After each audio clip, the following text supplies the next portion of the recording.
Hello, good afternoon. Good afternoon, ma'am. Good afternoon.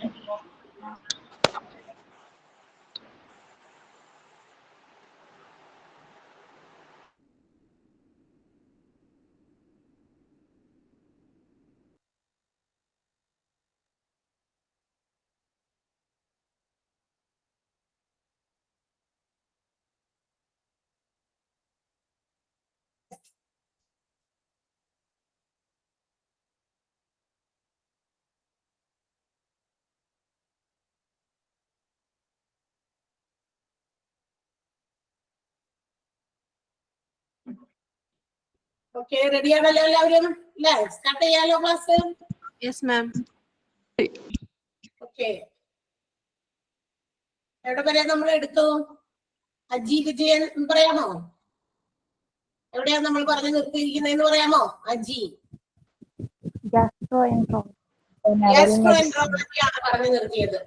Right. എല്ലാവരും എവിടെ വരെ എത്തിയെന്നാവോ? ബാക്കിയുള്ളവർക്കൊക്കെ അത് തന്നെയാണെന്ന് ഉറപ്പാണോ? അതെ മാം. ഓക്കെ. അതിന്റെ നോട്ട്സ് ഒക്കെ എഴുതി തീർന്നോ? അനഘ ഉണ്ടോ? അനീറ്റ ജെറി ഉണ്ടോ?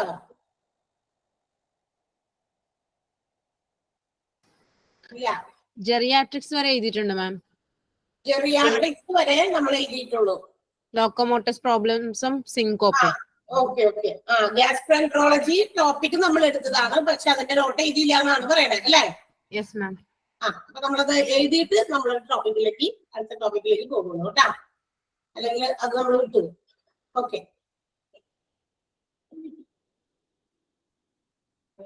So write down. ടോപ്പിക്കിന്റെ പേര് എഴുതാ ഗ്യാസ്ട്രോഎൻട്രോളജി. പെട്ടെന്ന് എഴുതണം. ഗ്യാസ്ട്രോഎൻട്രോളജി.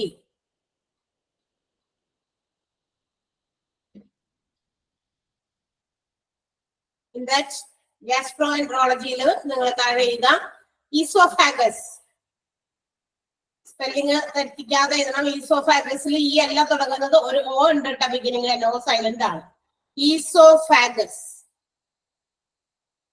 ഈസോഫാഗസ് എന്താണെന്ന് എഴുതാം. ഒരു ഹൈഫൻ ഇട്ടിട്ട് എഴുതാം. A long tube. A long tube. A long tube that carries food. That carries food from throat to stomach. Carries food from throat to stomach. That carries food from throat to stomach. That is esophagus. Next one. അടുത്തത് ഇതാണത് liver pancreas. Liver pancreas. Liver pancreas. Liver pancreas. Hyphenated either. Produces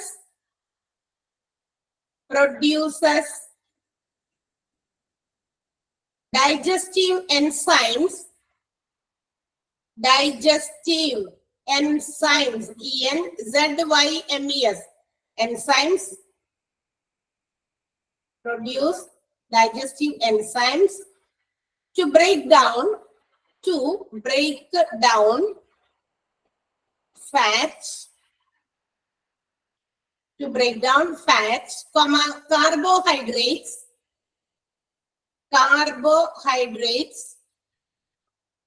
protein, etc. Break down fat, carbohydrate, protein etcetera. ഇതൊക്കെ break down ചെയ്യാനുള്ള എൻസൈമുകൾ ഉൽപ്പാദിപ്പിക്കുക, digestive എൻസൈമുകൾ ഉൽപ്പാദിപ്പിക്കുക എന്നുള്ളതാണ് നമ്മളുടെ ഇതിന്റെ ഫംഗ്ഷൻ, ലിവർ പാൻക്രിയാസിന്റെ function. Next one gall bladder.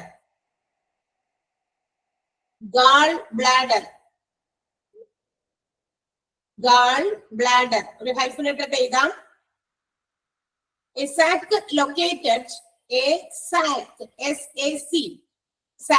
located under liver. Sac located under liver. Sac located under liver.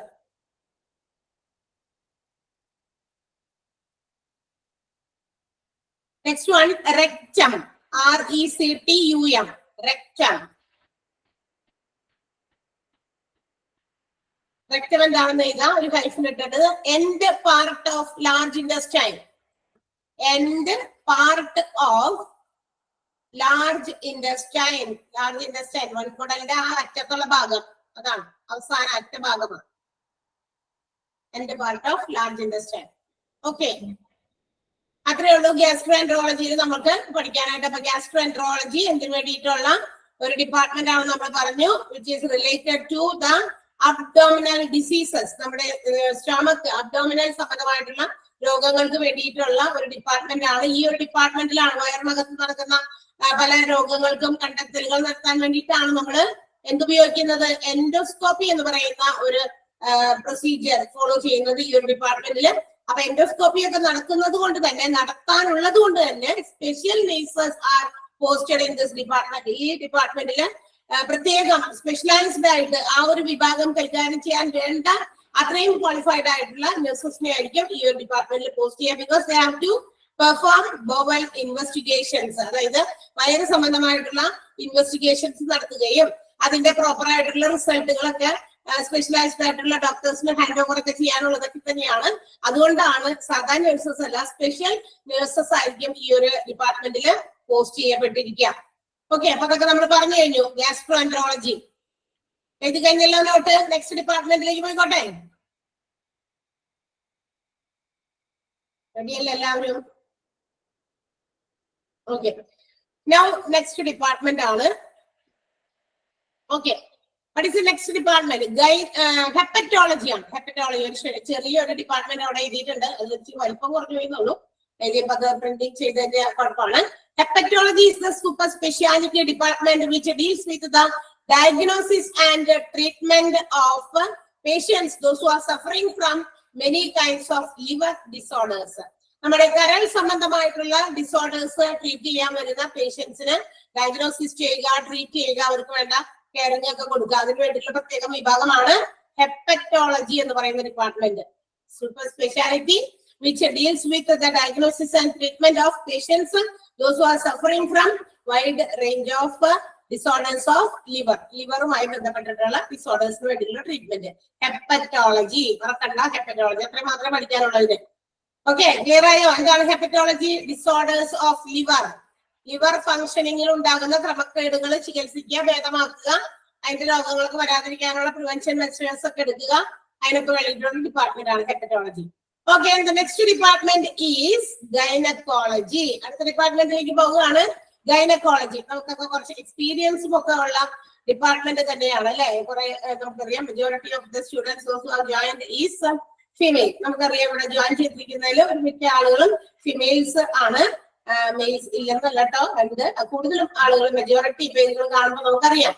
And നമുക്ക് തന്നെ എക്സ്പീരിയൻസ് ചെയ്തിരിക്കുന്ന ഒരു ഡിപ്പാർട്ട്മെന്റ് കൂടി തന്നെയാണ്. പല കാര്യങ്ങൾക്ക് വേണ്ടിയിട്ട് നമുക്ക് ഈ ഒരു ഡിപ്പാർട്ട്മെന്റിൽ എന്ത് ചെയ്യേണ്ടി വന്നിട്ടുണ്ടാകും, ചികിത്സയ്ക്ക് വേണ്ടി പോകേണ്ടി വന്നിട്ടുണ്ടാകും. So this department deals with the investigation and treatment of problems which is related to female reproductive system. അതായത് ഫീമെയിലിന്റെ പ്രത്യുൽപാദന സമ്പ്രദായം. നമുക്കറിയാം, സ്ത്രീകൾക്ക് ആണ് പ്രത്യുൽപാദനം, അടുത്ത തലമുറയെ സൃഷ്ടിക്കാനുള്ള ആ ഒരു കഴിവ്, ഒരു കേപ്പബിലിറ്റി കൊടുത്തിരിക്കുന്നത് സ്ത്രീകൾക്കാണ്. അപ്പൊ അവരുടെ എന്താ പറയാ, നമുക്കറിയാം അവരുടെ ഫിസിക്കൽ കണ്ടീഷൻസ് അതിന് കേപ്പബിൾ ആണ്. അപ്പൊ ആ ഒരു കുഞ്ഞിനെ ഉദരത്തിൽ വഹിക്കാനും അതിനെ പ്രസവിപ്പിക്കാനും ഒക്കെ ഉള്ള ഒരു കഴിവ്, അതുമായി ബന്ധപ്പെട്ട് ഒരുപാട് രോഗങ്ങളും രോഗലക്ഷണങ്ങളും ഒക്കെ നമ്മൾ കാണാറുണ്ട്.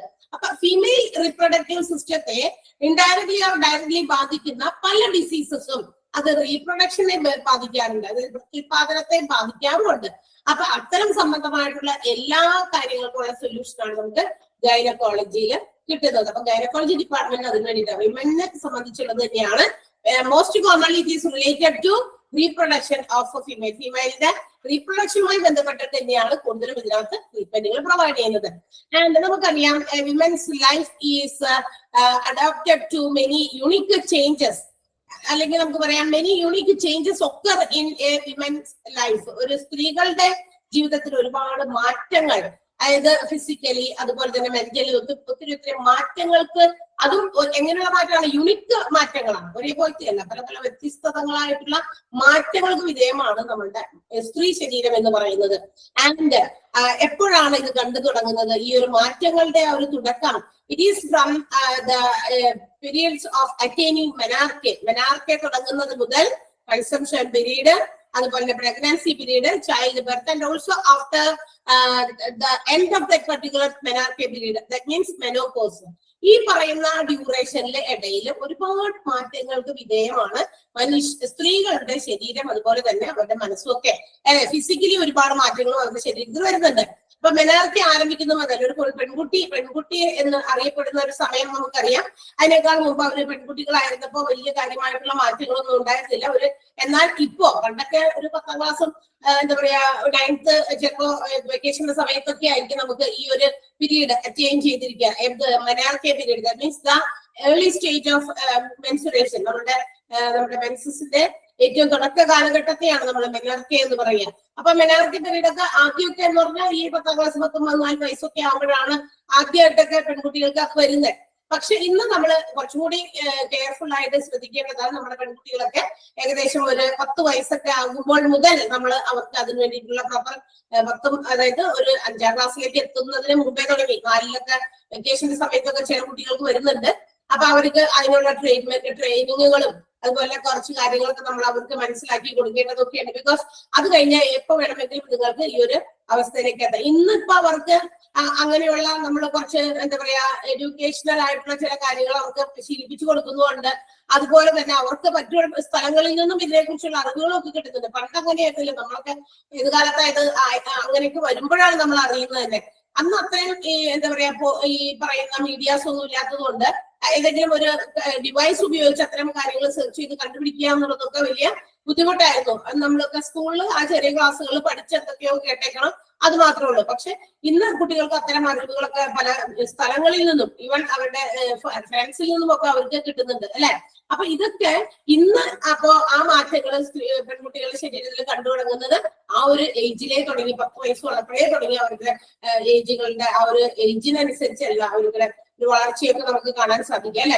അപ്പൊ അതുകൊണ്ട് തന്നെ നമ്മൾ നേരത്തെ കുട്ടി പിള്ളേർക്ക് ഇതൊക്കെ പറഞ്ഞ് മനസ്സിലാക്കി കൊടുക്കും. ബിക്കോസ് അവർക്ക് അതുപോലെ തന്നെ ഈ പറയുന്ന ഒരു ഏജ് അറ്റൈൻ ചെയ്യുമ്പോഴേക്കും അവർക്ക് എല്ലാ കാര്യങ്ങളും അറിഞ്ഞിരിക്കണം എന്ന് നമുക്കറിയാം. നമ്മുടെ സമൂഹം തന്നെ നമുക്ക് എന്താ പറയാ അനുകൂലമായിട്ടോ അല്ലെങ്കിൽ നമ്മളെ പ്രൊട്ടക്ട് ചെയ്യാനോ അധികം ആളുകളൊന്നുമില്ല. അപ്പൊ നമ്മളെ തന്നെ പ്രൊട്ടക്ട് ചെയ്യാൻ വേണ്ടിയിട്ടുള്ള ചില കാര്യങ്ങളൊക്കെ നമ്മൾ അവർക്ക് പറഞ്ഞു മനസ്സിലാക്കി കൊടുക്കും അല്ലെ. ഗുഡ് ടച്ച്, ബാഡ് ടച്ച്, അങ്ങനെയുള്ള കാര്യങ്ങളൊക്കെ. അപ്പൊ ഇതൊക്കെ പെൺകുട്ടികൾക്കാണ് ഇത്തരം മാറ്റങ്ങൾ കൂടുതലും പ്രകടമാകുന്നത് ആൺകുട്ടികളെക്കാൾ. ഓക്കെ, അപ്പൊ അത്തരം ആ ഒരു ഡ്യൂറേഷനില് മെനാർക്കിയുടെ തുടക്കം മുതൽ മെനോപോസ്, ദാറ്റ് മീൻസ് ആർത്തവ വിരാമം, അവിടെ വരെ ഒരുപാട് ചേഞ്ചസ് സ്ത്രീകളുടെ ശരീരത്തിൽ വന്നു പോകുന്നുണ്ട്. അപ്പൊ ഇതൊക്കെ these changes may directly or indirectly effect the reproductive system. അതുപോലെ തന്നെ ഇത്തരം മാറ്റങ്ങൾ വിധേയമാകുമ്പോൾ ആ മാറ്റങ്ങൾ ചിലപ്പോൾ നേരിട്ടോ അല്ലാതെ നമ്മുടെ റീപ്രൊഡക്ഷനെ ബാധിക്കാറുണ്ട്. കുട്ടികൾ ഉണ്ടാകുന്നതുമായി ബന്ധപ്പെട്ട് ചില പ്രശ്നങ്ങൾ ചിലർ നേരിടുന്നുണ്ട്. ചിലപ്പോഴൊക്കെ ഇതൊക്കെ എന്താ പറയാ മര്യാദയ്ക്ക്, അതായത് നമ്മുടെ മെനാർക്കി പീരീഡ് തുടങ്ങി പിന്നെ കുറച്ച് നാളുകൾ പിന്നെ നമുക്ക് അതാകുന്നില്ല. മന്ത്ലി എല്ലാ മാസവും ആ കൃത്യ ഡേറ്റിലൊക്കെ വരേണ്ടതാണ്. ചിലപ്പോൾ 1-2 ദിവസമൊക്കെ ചേഞ്ച് ചെയ്യും. പക്ഷെ എന്നാലും അടുത്ത ദിവസങ്ങളിൽ തന്നെ അത് ആകും അല്ലെ. പക്ഷെ കുട്ടികൾ അതായില്ലല്ലോ എന്ന് പറഞ്ഞ് സന്തോഷിക്കുകയല്ല. പക്ഷെ ഇതൊക്കെ നമ്മളിപ്പോ അങ്ങനെ ആയില്ലെങ്കിൽ കൃത്യമായ രീതിയിൽ ആ ഇറഗുലാരിറ്റീസ് മനസ്സിലാക്കി, അല്ലെങ്കിൽ ആ ഒരു എന്താ പറയാ കൃത്യമായ സമയത്ത് റെഗുലർ ആയിട്ട് അത് വരുന്നില്ല എങ്കിൽ നമ്മൾ അതിന് വേണ്ടിയിട്ടുള്ള ട്രീറ്റ്മെന്റുകൾ ചെറുതിലേ തന്നെ തുടങ്ങണം. കുട്ടികൾക്ക് എന്തുകൊണ്ട് അത് അങ്ങനെ ആകുന്നില്ല, നമ്മുടെ ശരീരം അങ്ങനെ അതിനോട് യോജിച്ചു, അല്ലെങ്കിൽ ആ ഒരു എന്താ പറയാ ഇതിനു വേണ്ടിയിട്ട് നമ്മുടെ ശരീരം പാകമായി എന്ന് അറിയിക്കുന്നതിന്റെ ഒരു സൂചനയാണ് ഈ മെനാർക്കി എന്ന് പറയുന്നത്. അപ്പൊ അത്തരം റീപ്രൊഡക്റ്റീവ് സിസ്റ്റത്തിന് നമ്മളുടെ ശരീരം കേപ്പബിൾ ആണെന്ന് സൂചിപ്പിക്കുന്ന ആ ഒരു സാധനം നമ്മൾ വരുമ്പോ എല്ലാ മാസവും റെഗുലർ ആയിട്ട് വരുന്നില്ല എങ്കിൽ, അല്ലെങ്കിൽ കറക്റ്റ് അല്ലാതെ ഡിസോർഡർ ആയിട്ടൊക്കെയാണ് വരുന്നതെങ്കിൽ അതൊക്കെ നമ്മൾ നേരത്തെ കൂടി ചികിത്സിക്കാൻ എന്ത് ചെയ്യാം, കുറെ കാര്യങ്ങളൊക്കെ നമുക്ക് ഒഴിവാക്കാം. അതായത് നമ്മുടെ റീപ്രൊഡക്റ്റീവ് സിസ്റ്റത്തെ കാര്യമായിട്ട് ബാധിക്കാത്ത രീതിയിൽ നമുക്കൊക്കെ മാറ്റാം. അല്ലെങ്കിൽ ഇതൊക്കെ നമ്മളിങ്ങനെ കണ്ടില്ല എന്ന് വെച്ചു നമ്മൾ സ്വയം ട്രീറ്റ്മെന്റ് നടത്തിയോ, അതൊക്കെ അങ്ങനെ ഉണ്ടാവും. ചില ആളുകൾ അങ്ങനെ പറയുമോ, കൊച്ചുകുട്ടിയല്ലേ അതുകൊണ്ട് അങ്ങനെ ആവാത്തതായിരിക്കും, അത് കുഴപ്പമില്ല മാറിക്കോളും, അങ്ങനെ ആകും എന്നൊക്കെ പറഞ്ഞത്. ചിലർ പറയും അങ്ങനെ പല പല സൊല്യൂഷൻസ് നമ്മൾ തന്നെ കണ്ടെത്തി കൊടുത്ത് അവസാനം അത് വെച്ചോണ്ടിരുന്ന് എന്താകും, പിന്നീട് കുറെ കഴിയുമ്പോൾ ആ പെൺകുട്ടി വളർന്ന് വലുതായി ആ കുട്ടി ഒരു കല്യാണപ്രായമായി അതിനുശേഷം അതിന്റെ എന്താ പറയാ റീപ്രൊഡക്ഷനുമായി ബന്ധപ്പെട്ടിട്ടുള്ള ചില സമയമൊക്കെ ഉണ്ടല്ലോ. അപ്പൊ അതൊക്കെ കഴിഞ്ഞ് കഴിഞ്ഞിട്ടും ആളുകൾ ചോദിക്കാൻ തുടങ്ങുന്നു കുട്ടികളൊന്നും ആയില്ലേ അല്ലെ. അപ്പൊ ഇത്തരം കുറെ ഇറഗുലാരിറ്റീസ് ഒക്കെ നമ്മുടെ മെൻസുറേഷനിൽ വരുമ്പോ അത് നമ്മളൊന്ന് പണ്ട് ട്രീറ്റ് ചെയ്യാത്തതിന്റെ ഫലമായിട്ട് നേരിട്ടല്ലാതെ വെച്ചാൽ എല്ലാ കാര്യവും അതുമായി ബന്ധപ്പെട്ടതാവണമെന്നില്ല, പക്ഷെ അത്തരം ഇറഗുലാരിറ്റീസ് നമ്മൾ കണ്ടില്ല. അതൊക്കെ എന്താണ് പറഞ്ഞു വന്നതിന്റെ അർത്ഥം. സോ ഇത് എഫക്ട് ചെയ്യാൻ സാധ്യതയുണ്ട് റിപ്രൊഡക്റ്റീവ് സിസ്റ്റത്തിന്. അപ്പൊ ഇതിനെല്ലാം വേണ്ടിയിട്ട് ഒരു എന്താ പറയാ എല്ലാത്തിനും കൂടി ഒരുമിച്ച് ഉള്ള ഒരു ഡിപ്പാർട്ട്മെന്റ് ആണ്. അപ്പൊ അത്തരം പ്രശ്നങ്ങൾ നേരത്തെ തന്നെ ഉണ്ടെങ്കിൽ കുട്ടികളിൽ കാണപ്പെടുമ്പോൾ ഇത്തരം ഇറഗുലാരിറ്റീസ് കാണുമ്പോൾ കാണിക്കുക, ഡോക്ടറെ കാണിക്കുക, അത് എന്തുകൊണ്ടാണ് അങ്ങനെ. അപ്പൊ they will give some solutions. അതിനുള്ള സൊല്യൂഷൻ അവരുടെ കയ്യിലുണ്ടാവും. നമ്മൾ സ്വയമായിട്ടൊരു സൊല്യൂഷൻ കണ്ടെത്തുന്നതിനേക്കാൾ വളരെ നല്ലത് അതായിരിക്കാം. കാരണം പിന്നീട് അങ്ങനെയുള്ള ഇറഗുലാരിറ്റീസ് എന്തെങ്കിലും കാരണം കൊണ്ടാണെങ്കിൽ അത് മാറ്റിയെടുക്കാൻ എന്തെങ്കിലുമൊക്കെ കാര്യങ്ങൾ അവർ നമുക്ക് സജസ്റ്റ് ചെയ്തു തരും അല്ലെ. അപ്പൊ അത്തരം കാര്യങ്ങൾ നേരത്തെ തന്നെ ട്രീറ്റ് ചെയ്യാം. ആൻഡ് ഓൾസോ ദിസ് ഗൈനക്കോളജിക്ക് ഏറ്റവും പ്രധാനമായിട്ട് 3 സ്പെഷ്യൽ ഏരിയാസ് കൂടിയുണ്ട്. അതിൽ ഒന്ന് gynaecology, next one obstetrics and the third one is infertility. Gynaecology എന്ന് നമ്മളിപ്പോ പറഞ്ഞത് തന്നെ, അതായത് സ്ത്രീകളുടെ പ്രത്യുൽപാദനവുമായി ബന്ധപ്പെട്ട് എന്ത് പ്രശ്നങ്ങൾക്കുമുള്ള ഒരു ഡിപ്പാർട്ട്മെന്റ് ആണ് ഗൈനക്കോളജി. എന്നാൽ ഇതിൽ നിന്നും കുറച്ച് വ്യത്യാസമുള്ള ഒരു ഡിപ്പാർട്ട്മെന്റ് ആണ് ഇതിന്റെ സബ് മേജർ ഏരിയ ആയ ഒബ്സ്റ്റെട്രിക്സ് എന്ന് പറയുന്നത്. So what is that for? എന്തിനു വേണ്ടിയിട്ടുള്ളതാണ്? തൊട്ടടുത്ത് പറയുന്നത്. അപ്പൊ നമുക്ക് അവിടെ പറയാം കേട്ടോ. അപ്പൊ അതൊരു സ്പെഷ്യൽ വിഭാഗമാണ്. ഗൈനക്കോളജിയോട് റിലേറ്റ് ചെയ്തിരിക്കുന്ന മറ്റൊരു സ്പെഷ്യൽ വിഭാഗം. അതൊരു സ്പെഷ്യൽ കെയർ വേറൊരു വിഭാഗത്തിനാണ് കൊടുക്കുന്നത്. അതെന്താന്ന് അവിടെ പറയാം. അപ്പൊ ഒബ്സ്റ്റെട്രിക്സ്. അടുത്തത് ഇൻഫെർട്ടിലിറ്റി എന്ന് വെച്ചാൽ എന്താ? വന്ധ്യത, കുട്ടികൾ ഇല്ലാതിരിക്കുന്ന അവസ്ഥ. നമ്മൾ പറഞ്ഞില്ലേ, ഈ നേരത്തെ പറഞ്ഞ കാര്യങ്ങളൊക്കെ കൺസിഡർ ചെയ്യാതെ അല്ലെങ്കിൽ ഇത്തരം ഇറഗുലാരിറ്റീസ് നമ്മൾക്ക് ജീവിതത്തിൽ വന്നിട്ട് നമ്മളത് അത് വലിയ എന്താ പറയാ ഭാഗ്യം എന്ന് പറഞ്ഞിട്ടൊക്കെ കുറെ നടക്കും. കുറെ കഴിയുമ്പോൾ ആ ഭാഗ്യമൊക്കെ പിന്നീടായിരിക്കും നമ്മൾ അയ്യോ അന്ന് ചികിത്സിച്ചിരുന്നെങ്കിൽ, ഭേദമാക്കിയിരുന്നെങ്കിൽ എനിക്ക് ഇങ്ങനെ വരില്ലായിരുന്നു എന്നൊക്കെ പിന്നീടായിരിക്കും മനസ്സിലാക്കുക. ഓക്കെ, അപ്പൊ അത്തരം കാര്യങ്ങൾ. അപ്പൊ ഇൻഫെർട്ടിലിറ്റി എന്ന് പറഞ്ഞ വന്ധ്യതയ്ക്കുള്ള കാര്യങ്ങളും അതിനെ കോൺസെൻട്രേറ്റ് ചെയ്തിട്ടുള്ള ചികിത്സ നൽകുന്ന ഡിപ്പാർട്ട്മെന്റ് ആണ് ഏത്? ഇൻഫെർട്ടിലിറ്റി എന്ന് പറയുന്ന ഡിപ്പാർട്ട്മെന്റ്. അപ്പൊ gynaecology has special major 3 areas. 3 പ്രധാനപ്പെട്ട ഏരിയാസ് ആണുള്ളത്: ഗൈനക്കോളജി, ഒബ്സ്റ്റെട്രിക്സ് ആൻഡ് ഇൻഫെർട്ടിലിറ്റി. അപ്പൊ ഗൈനക്കോളജിയിൽ notably medical services, surgical therapies are also done. ഈ പറയുന്ന ഗൈനക്കോളജിയിൽ സർജറീസും അതുപോലെ തെറാപ്പീസും ഒക്കെ എല്ലാം പ്രൊവൈഡ് ചെയ്യുന്നുണ്ട്. That means a complete spectrum of all disorders which relates to female reproductive system. സ്ത്രീകളുടെ പ്രത്യുൽപാദന സമ്പ്രദായവുമായിട്ട് ബന്ധപ്പെട്ടുള്ള എന്ത് ക്രമക്കേടുകൾക്കും പൂർണ്ണമായിട്ടൊരു എന്താ പറയാ ഒരു കംപ്ലീറ്റ് സ്പെക്ട്രം എന്നാ പറഞ്ഞേക്കുന്നത്. ആകെ മൊത്തത്തിലുള്ള ഒരു ചികിത്സ നൽകുന്ന ഒരു ഡിപ്പാർട്ട്മെന്റ് ആണ് ഗൈനക്കോളജി എന്നുള്ള കാര്യം നമ്മൾ അറിഞ്ഞിരിക്കണം. ഓക്കെ, അപ്പൊ ഇതൊക്കെയാണ് ഗൈനക്കോളജി ഡിപ്പാർട്ട്മെന്റ്. ക്ലിയർ ആയോ? എന്താണ് ഗൈനക്കോളജി എന്ന് മനസ്സിലായോ? നോക്കിയേ, എന്തെങ്കിലും മനസ്സിലാവുന്നുണ്ടോ? വലിയ കാര്യമായിട്ട് അവിടെ വേറെ ഒന്നും നമുക്ക് എടുത്ത് വേറെ പറയേണ്ട കാര്യങ്ങളൊന്നുമില്ല. Gynaecology problems facing by the female reproductive സിസ്റ്റത്തെ ബാധിക്കുന്ന ഫീമെയിൽസുമായിട്ട് ബന്ധപ്പെട്ടിട്ടുള്ള ഒരു ഡിപ്പാർട്ട്മെന്റ് ആണ് ഗൈനക്കോളജി. നമുക്കറിയാം the unique changes which occur in a female, സ്ത്രീകളുടെ എന്താ പറയാ ലൈഫിൽ ഉണ്ടാകുന്ന ചില യൂണിക് ചേഞ്ചസ്. അത് തുടങ്ങുന്നത് from the age of attaining menarche തുടങ്ങുന്നത് മുതൽ കൺസെപ്ഷൻ എന്ന് പറഞ്ഞാൽ എന്താ? അതായത് സ്പെർം ഫെർട്ടിലൈസേഷൻ, അണ്ടരൂപീകരണമാണ്. ആ ഒരു ഫെർട്ടിലൈസ് ചെയ്യുന്ന ഒരു സമയമാണ്. നമ്മുടെ ശരീരത്തില് അങ്ങനെ അണ്ടങ്ങൾ എന്താ പറയാ നമ്മളുടെ പ്രഗ്നൻസിക്ക് കേപ്പബിൾ ആയിട്ടുള്ള ഒരു സിറ്റുവേഷനിലേക്ക് വന്നിട്ടുണ്ട് നമ്മുടെ ശരീരം എന്ന് കാണിക്കുന്ന ഒരു അടയാളമാണ്. ഓക്കെ, ഇപ്പൊ കൺസെപ്ഷൻ, പിന്നെ അതിനുശേഷം എന്താ പറയാ പ്രഗ്നൻസി, അതിനുശേഷം കുട്ടി ഉണ്ടാകുന്ന ചൈൽഡ് ബർത്ത്, പിന്നെ ലാസ്റ്റ് ആർത്തവ വിരാമം മെനോപോസ്. ഇവിടെ വരെ ഉണ്ടാകുന്ന ആ ഒരു കംപ്ലീറ്റ് ആ ഒരു സ്പാൻ, ഒരു ലൈഫ് സ്പാനിൽ ഉണ്ടാകുന്ന പല പ്രശ്നങ്ങൾക്കും സ്ത്രീകൾക്ക് സമീപിക്കാവുന്ന ഒരു ഡിപ്പാർട്ട്മെന്റ് ആണ്. ആൻഡ് ദിസ് എന്താ പറയാ ഈ ഒരു പീരീഡ് അല്ലെങ്കിൽ ഈ ഒരു കാര്യങ്ങളൊക്കെ തന്നെ directly or indirectly it is connected with reproductive system. നമ്മുടെ റീപ്രൊഡക്റ്റീവ് സിസ്റ്റത്തെ നേരിട്ട് ബാധിക്കാനൊക്കെ, നേരിട്ട് അല്ലാതെങ്കിലും ബാധിക്കാറുണ്ട്. അതുകൊണ്ട് തന്നെ സ്പെഷ്യൽ ബ്രാഞ്ച് ഓഫ് ഗൈനക്കോളജിയിൽ ഫോക്കസ് ചെയ്യുന്ന 3 പ്രധാനപ്പെട്ട ഏരിയ നമ്മൾ പറഞ്ഞു: gynaecology, obstetrics and infertility. Clear ആണല്ലോ? Okay, next department. അപ്പൊ നമ്മൾ നേരത്തെ കണ്ട ഗൈനക്കോളജിയിലെ ഒരു എന്താ പറയാ മേജർ ഏരിയ ആണ് obstetrics. Obstetrics is a major area of gynaecology. ഗൈനക്കോളജിയുടെ ഒരു പ്രത്യേക ഏരിയ ആണ്. ആൻഡ് എന്താണ് ഇവിടെ ഇനി എന്തിനാ അങ്ങനെ ഒരു പ്രത്യേക വിഭാഗം? എന്തെങ്കിലും കാരണം ഉണ്ടാവുമല്ലോ, പ്രത്യേകത ഉണ്ടാകാൻ, അല്ലെങ്കിൽ അങ്ങനെ ഒരു ഡിപ്പാർട്ട്മെന്റ് ആയിട്ട് വേർതിരിയാൻ എന്തെങ്കിലും കാരണം ഉണ്ടാകും. ദാറ്റ് മീൻസ് ഇവിടെ it deals with the care of mother and child. അമ്മയ്ക്കും കുട്ടിക്കും ഒരുപോലെ ചികിത്സ കൊടുക്കാം. എപ്പോഴാണ്? Before, during and after child birth.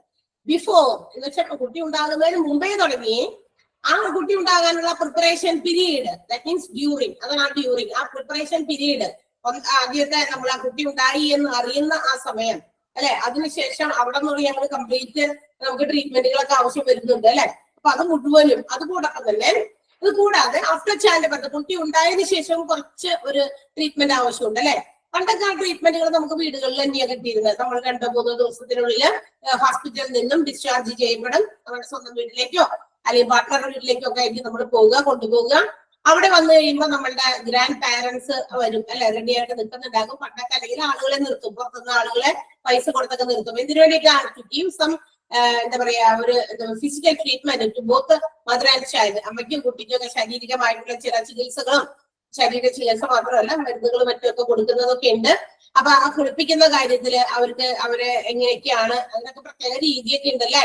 അതിനുശേഷം എങ്ങനെ ഫുഡ് കൊടുക്കണം, അതുപോലെ തന്നെ കുറെ മരുന്നുകളൊക്കെ ഉണ്ടല്ലോ കൊടുക്കാനായിട്ട്. അപ്പൊ ഇതൊക്കെ എല്ലാം പ്രൊവൈഡ് ചെയ്ത്, അതായത് ഒരു കുട്ടിക്ക് ഒരു 10-15 28 ദിവസമൊക്കെ വരെ എത്തുന്നത് വരെ 1 മാസം കൂടി അത് കംപ്ലീറ്റ് ഒരു ട്രീറ്റ്മെന്റ് അമ്മയ്ക്കും കൊച്ചിനൊക്കെ ഒരുമിച്ച് കൊടുക്കുന്ന ഒരു വിഭാഗമാണ്. ഇന്ന് ഇതൊക്കെ ഭയങ്കര പോപ്പുലർ ആണ് കേട്ടോ. അതായത് അപ്പൊ നമുക്ക് അതായത് സ്ത്രീകൾക്ക് ഇത്തരം എന്താ പറയാ പ്രഗ്നൻസിയും അതുപോലെ തന്നെ ചൈൽഡ് ബർത്തും ഒക്കെ കഴിഞ്ഞ് കഴിയുമ്പോഴേക്കും സ്ത്രീകളുടെ ആ ഒരു ബോഡി എന്ന് പറയുന്ന സ്ട്രക്ചർ എന്ന് പറയുന്നത് കുറച്ചൊക്കെ മാറ്റം വന്നിട്ടുണ്ടായിരിക്കും. നമ്മൾ നേരത്തെ ഉണ്ടായിരുന്ന പണ്ടത്തെ സൗന്ദര്യമൊക്കെ ചിലപ്പോൾ ഇത്തിരി പോയിട്ടൊക്കെ ഉണ്ടായിരിക്കും അല്ലെ. കാരണം കുട്ടിയ ഉണ്ടാകുന്ന സമയത്ത് വയറൊക്കെ ഇങ്ങനെ ചടിയിട്ടുണ്ടാകും. പിന്നെ അതിനെയൊക്കെ അതിന്റെ പണ്ടത്തെ പ്രീവിയസ് സ്റ്റേജസിലേക്ക് കൊണ്ടുവരണമെങ്കിൽ ഒത്തിരി പാടാണ്, ഒത്തിരി കഷ്ടപ്പാടൊക്കെ ഉണ്ട്. അപ്പൊ അത്തരം കഷ്ടപ്പാടുകളൊക്കെ ഒരു പരിധി വരെ ഈ ഒരു ട്രീറ്റ്മെന്റുകളിലും കൂടെയൊക്കെ പിന്ന് കൊടുക്കുന്നുണ്ട്. ഇതൊക്കെ ഒരു പോപ്പുലർ ആയിട്ടുള്ള ഒരു ഡിപ്പാർട്ട്മെന്റ് ആയി മാറി തീർന്നു. ഇത് ഗൈനക്കോളജിയിൽ നിന്നും നേരെ അങ്ങോട്ടേക്ക് അവിടുത്തെ ട്രീറ്റ്മെന്റ് കഴിഞ്ഞ് കുട്ടിയെ കൊണ്ടായി കഴിയുമ്പോൾ അമ്മേനെയും കൊച്ചിനെയും കൂടി അങ്ങോട്ടേക്കാണ്. അപ്പൊ അവിടെ അതിനു വേണ്ടിയുള്ള പ്രത്യേക കുളിപ്പിക്കലും പ്രത്യേക രീതിയിലും ഒന്നുകൂടി കുറച്ചുകൂടി സൗകര്യമൊക്കെ കൂട്ടി വേണമെങ്കിൽ അമ്മയും കൊച്ചിനെയും തിരിച്ചുവിടാം. അതുപോലെ കുട്ടികൾക്ക് അതെ ജനിക്കുമ്പോ തന്നെ കുട്ടികളുടെ ഫേസിലോ അല്ലെങ്കിൽ മൂക്കിനോ അല്ലെങ്കിൽ കണ്ണൊക്കെ നല്ല വിടർന്നിരിക്കണം, കുരുക്കൊക്കെ ഇങ്ങനെയാകണം അല്ലെ, ചുണ്ടൊക്കെ എങ്ങനെ ഇരിക്കണം അല്ലെ, അക്ഷരം ഭയങ്കര വലുതാകാൻ പാടില്ല, മൂക്ക് ഭയങ്കര വലുതാകുമ്പോൾ മൂക്ക് ചെറുതാക്കണം. അപ്പൊ അതിനൊക്കെ പ്രത്യേക കുളിപ്പിക്കുന്ന സമയത്ത് ഓരോ മെസാജിങ് രീതികളൊക്കെ ഉണ്ട് ഇല്ലേ, അങ്ങനെയൊക്കെ ഇല്ലേ? ഞങ്ങളുടെ ഇവിടെയൊക്കെ അങ്ങനെ ഉണ്ട്. കൊച്ചുങ്ങളെ കുളിപ്പിക്കുമ്പോൾ അങ്ങനെയൊക്കെ നോക്കും. ഇതൊക്കെ നമ്മുടെ വീടുകളിലാണ് പക്ഷെ നമ്മൾ ചെയ്യുന്നത് മാത്രം. പക്ഷെ ഞാൻ അറിഞ്ഞോ ഇതിനും കൂടി വേണ്ടിയിട്ടുള്ള ഡിപ്പാർട്ട്മെന്റുകൾ വിതിൻ ദ ഹോസ്പിറ്റൽ ഇറ്റ്സെൽഫും ഉണ്ട്, പുറത്തെ സ്ഥലങ്ങളിലും ഇതിനു വേണ്ടിയിട്ടുള്ള ട്രീറ്റ്മെന്റുകൾ പ്രൊവൈഡ് ചെയ്യുന്ന സെന്റേഴ്സും ഉണ്ട്. ഒബ്സ്റ്റട്രിക്സ് വിഭാഗം പുറത്ത് ഇതിനു വേണ്ടി മാത്രം കോൺസെൻട്രേറ്റ് ചെയ്ത്.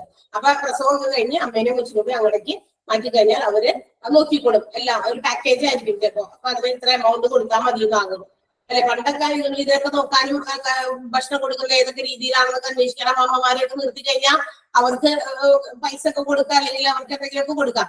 പക്ഷെ ഇന്ന് അവര് അങ്ങനെയുള്ള ആൾക്കാരെ അന്വേഷിച്ചെന്ന പോലെ ഭയങ്കര ഡിമാൻഡാ, ഭയങ്കര കാശും കൊടുക്കേണ്ടി വരും. അവര് ചോദിക്കുന്ന പൈസ ഒക്കെ കൊടുക്കേണ്ടി വരും. ഓക്കെ, അപ്പൊ അതൊക്കെ ഒരു പരിധി വരെയൊക്കെ. പിന്നെ തന്നെയല്ല ഇന്ന് അങ്ങനെയുള്ള ആളുകളെയും കിട്ടാനില്ല. That's all. അതിന് കുറെ കാര്യങ്ങൾ ഒരുപാട് ഫാക്ടേഴ്സ് ഉണ്ട് അതുമായി ബന്ധപ്പെട്ട്. അപ്പൊ ഈ ഒരു കാര്യങ്ങളൊക്കെ കണക്കിലെടുത്തുകൊണ്ട് ഹോസ്പിറ്റൽസ് തന്നെ ഇതിനൊരു ഡിപ്പാർട്ട്മെന്റ് എന്ന് പറയുന്നത്. ഹോസ്പിറ്റൽസും അതുപോലെ പുറത്തൊക്കെ നേരിട്ട് അങ്ങോട്ടേക്ക് കൊണ്ടുപോയാൽ മതി. നമുക്ക് പല ആളുകളും അങ്ങനെ കൊണ്ടുപോയി അവിടെ ആ ട്രീറ്റ്മെന്റ് ഒക്കെ കൊടുക്കുന്നത്. അതുപോലെ തന്നെ അവിടെ എന്തൊക്കെയാണ് അവര് കൊടുക്കുന്ന ട്രീറ്റ്മെന്റുകൾ കുറച്ചുകൂടി സുന്ദരിയൊക്കെ ആയിട്ട് ഒക്കെ പുറത്തേക്ക് ഇറങ്ങി വരാം കൊച്ചും അമ്മയൊക്കെ ആയിട്ട്. ഓക്കെ, അപ്പൊ ഇതെല്ലാം പ്രൊവൈഡ് ചെയ്യുന്ന ഒരു ഡിപ്പാർട്ട്മെന്റ് ആണ് ഒബ്സ്റ്റട്രിക്സ് എന്ന് പറയുന്നത്. And ART assisted reproductive technique it's A special branch of obstetrics. നമുക്ക് ഈ ഒബ്സ്റ്റട്രിക്സിന്റെ മറ്റൊരു ചെറിയ വീണ്ടും ഒരു വിഭാഗമാണ്. ഗൈനക്കോളജിയുടെ വിഭാഗമാണ് ഒബ്സ്റ്റട്രിക്സ് എന്ന് പറഞ്ഞു. ഈ ഒബ്സ്റ്റട്രിക്സിന്റെ മറ്റൊരു വിഭാഗമുണ്ട് ART. അതിന്റെ ഷോർട്ട് ഫോം അതാണ് കേട്ടോ, assisted reproductive technique, which deals with the infertility issues both in men and women. അതായത് എന്താ ഇൻഫെർട്ടിലിറ്റി നമ്മൾ നേരത്തെ പറഞ്ഞില്ലേ, വന്ധ്യത. അപ്പൊ വന്ധ്യത ആർക്ക്? സ്ത്രീകൾക്കും പുരുഷന്മാർക്കും ഉണ്ടാകാവുന്ന വന്ധ്യതാ പ്രശ്നങ്ങളെ മനസ്സിലാക്കുക, അതിനെ മനസ്സിലാക്കി അതിനു വേണ്ടിയിട്ടുള്ള എന്താ പറയാ ഡയഗ്നോസിസ് ചെയ്ത് അതിന് ട്രീറ്റ്മെന്റുകൾ കൊടുക്കുക, തെറാപ്പിയോട്ടിക് ട്രീറ്റ്മെന്റുകൾ കൊടുക്കുന്നുണ്ട്. And to make them fertile, എന്താണ് ഇൻഫെർട്ടിലിറ്റി മാറ്റി അവരെ ഫെർട്ടൈൽ ആക്കുക, അതായത് കുട്ടി ഉണ്ടാകുന്നതിന് പാകമാക്കി അവരെ എന്താ പറയുക കേപ്പബിൾ ആക്കുന്ന രീതിയിൽ അവരുടെ ഫെർട്ടിലിറ്റിയെ ഇംപ്രൂവ് ചെയ്യുക എന്നുള്ള ഉദ്ദേശത്തോടെയുള്ള ഒരു സർജിക്കൽ അല്ലെങ്കിൽ ഒരു തെറാപ്യൂട്ടിക് ഡിപ്പാർട്ട്മെന്റ് ആണ് അസിസ്റ്റഡ് റീപ്രൊഡക്റ്റീവ് ടെക്നിക് എന്ന് പറയുന്നത്. ആൻഡ് അപ്പൊ അതിനു വേണ്ടിയിട്ട് they have to study the embryology, ഭ്രൂണശാസ്ത്രമൊക്കെ പഠിക്കണം. And also they have to make vitro fertilisation, ചിലപ്പോൾ ഒട്ടും തന്നെ കുട്ടികൾ ഉണ്ടാകാൻ പറ്റില്ല എന്നുള്ള കണ്ടീഷൻ ആണെങ്കിൽ കൃത്രിമ ഗർഭധാരണത്തിലൂടെ കുട്ടികളെ ഉണ്ടാക്കിയെടുക്കുന്ന ഒരു രീതി കൂടിയൊക്കെ ഒബ്സ്റ്റട്രിക്സിന്റെ ART നടക്കുന്നുണ്ട്. ART അതൊരു ടെക്നോളജിയാണ്, ടെക്നിക്കാണ്, അസിസ്റ്റഡ് റീപ്രൊഡക്റ്റീവ് ടെക്നിക്കാണ്, which deals with the infertility issues both in men and women, and also to improve the fertility and embryology services. ഈ ഭ്രൂണശാസ്ത്ര സംബന്ധമായ സേവനങ്ങളൊക്കെ കൂടുതൽ കൊടുക്കുക, അതിനെക്കുറിച്ച് പഠിക്കുക, വെട്രോ ഫെർട്ടിലൈസേഷനിലൂടെ അവർക്ക് കുഞ്ഞുങ്ങൾ ഉണ്ടാകുന്നതിന് ഹെൽപ്പ് ചെയ്യുക. That's all. അതാണ് ART എന്ന് പറയുന്നത്. Got it? Clear ആയോ എന്താണ് ഒബ്സ്റ്റട്രിക്സ് എന്ന്? മനസ്സിലായോ? നോക്കിയേ, ഇത് പെട്ടെന്നൊന്ന് കണ്ണോടിച്ചേ. ഗൈനക്കോളജിയും ഒബ്സ്റ്റട്രിക്സും അത് കഴിഞ്ഞിട്ട് അടുത്തേക്ക് പോകാം.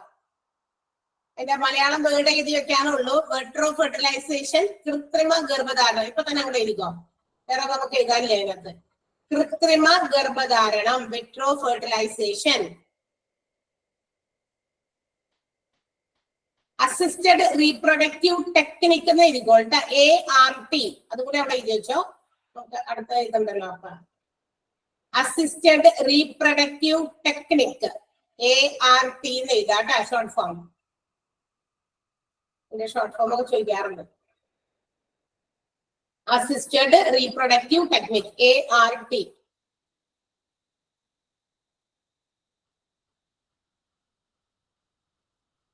വെട്രോ ഫെർട്ടിലൈസേഷൻ എഴുതിയില്ലേ, കൃത്രിമ ഗർഭധാരണം. മറ്റേത് എംബ്രയോളജി, ഭ്രൂണശാസ്ത്രമാണ് എംബ്രയോളജി. ഇൻഫെർട്ടിലിറ്റി, വന്ധ്യത കേട്ടാ, വന്ധ്യത. ഞാനും ദായും കൂടി ചേർത്തിട്ടുള്ളത് വന്ധ്യത. ക്ലിയർ ആണല്ലോ?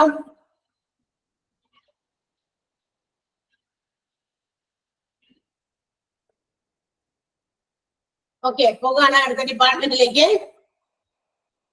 യെസ്, ന്യൂറോളജി ആണ്. Neurology deals with the human nerve system അല്ലെ, നാഡീ സംബന്ധമായിട്ടുള്ള, നാഡീ വ്യവസ്ഥ സംബന്ധമായിട്ടുള്ള പ്രശ്നങ്ങൾക്കുള്ള ഒരു ഡിപ്പാർട്ട്മെന്റ് ആണ് ന്യൂറോളജി എന്ന് പറയുന്നത്. Here in this the doctors have to diagnosis. ഈ പേഷ്യൻസിനെ എങ്ങനെയാണ് ഇതിനകത്ത് ഡോക്ടേഴ്സ് ഹാൻഡിൽ ചെയ്യുന്നത്? they have to diagnosis the problems which affect their brain and the spinal cord.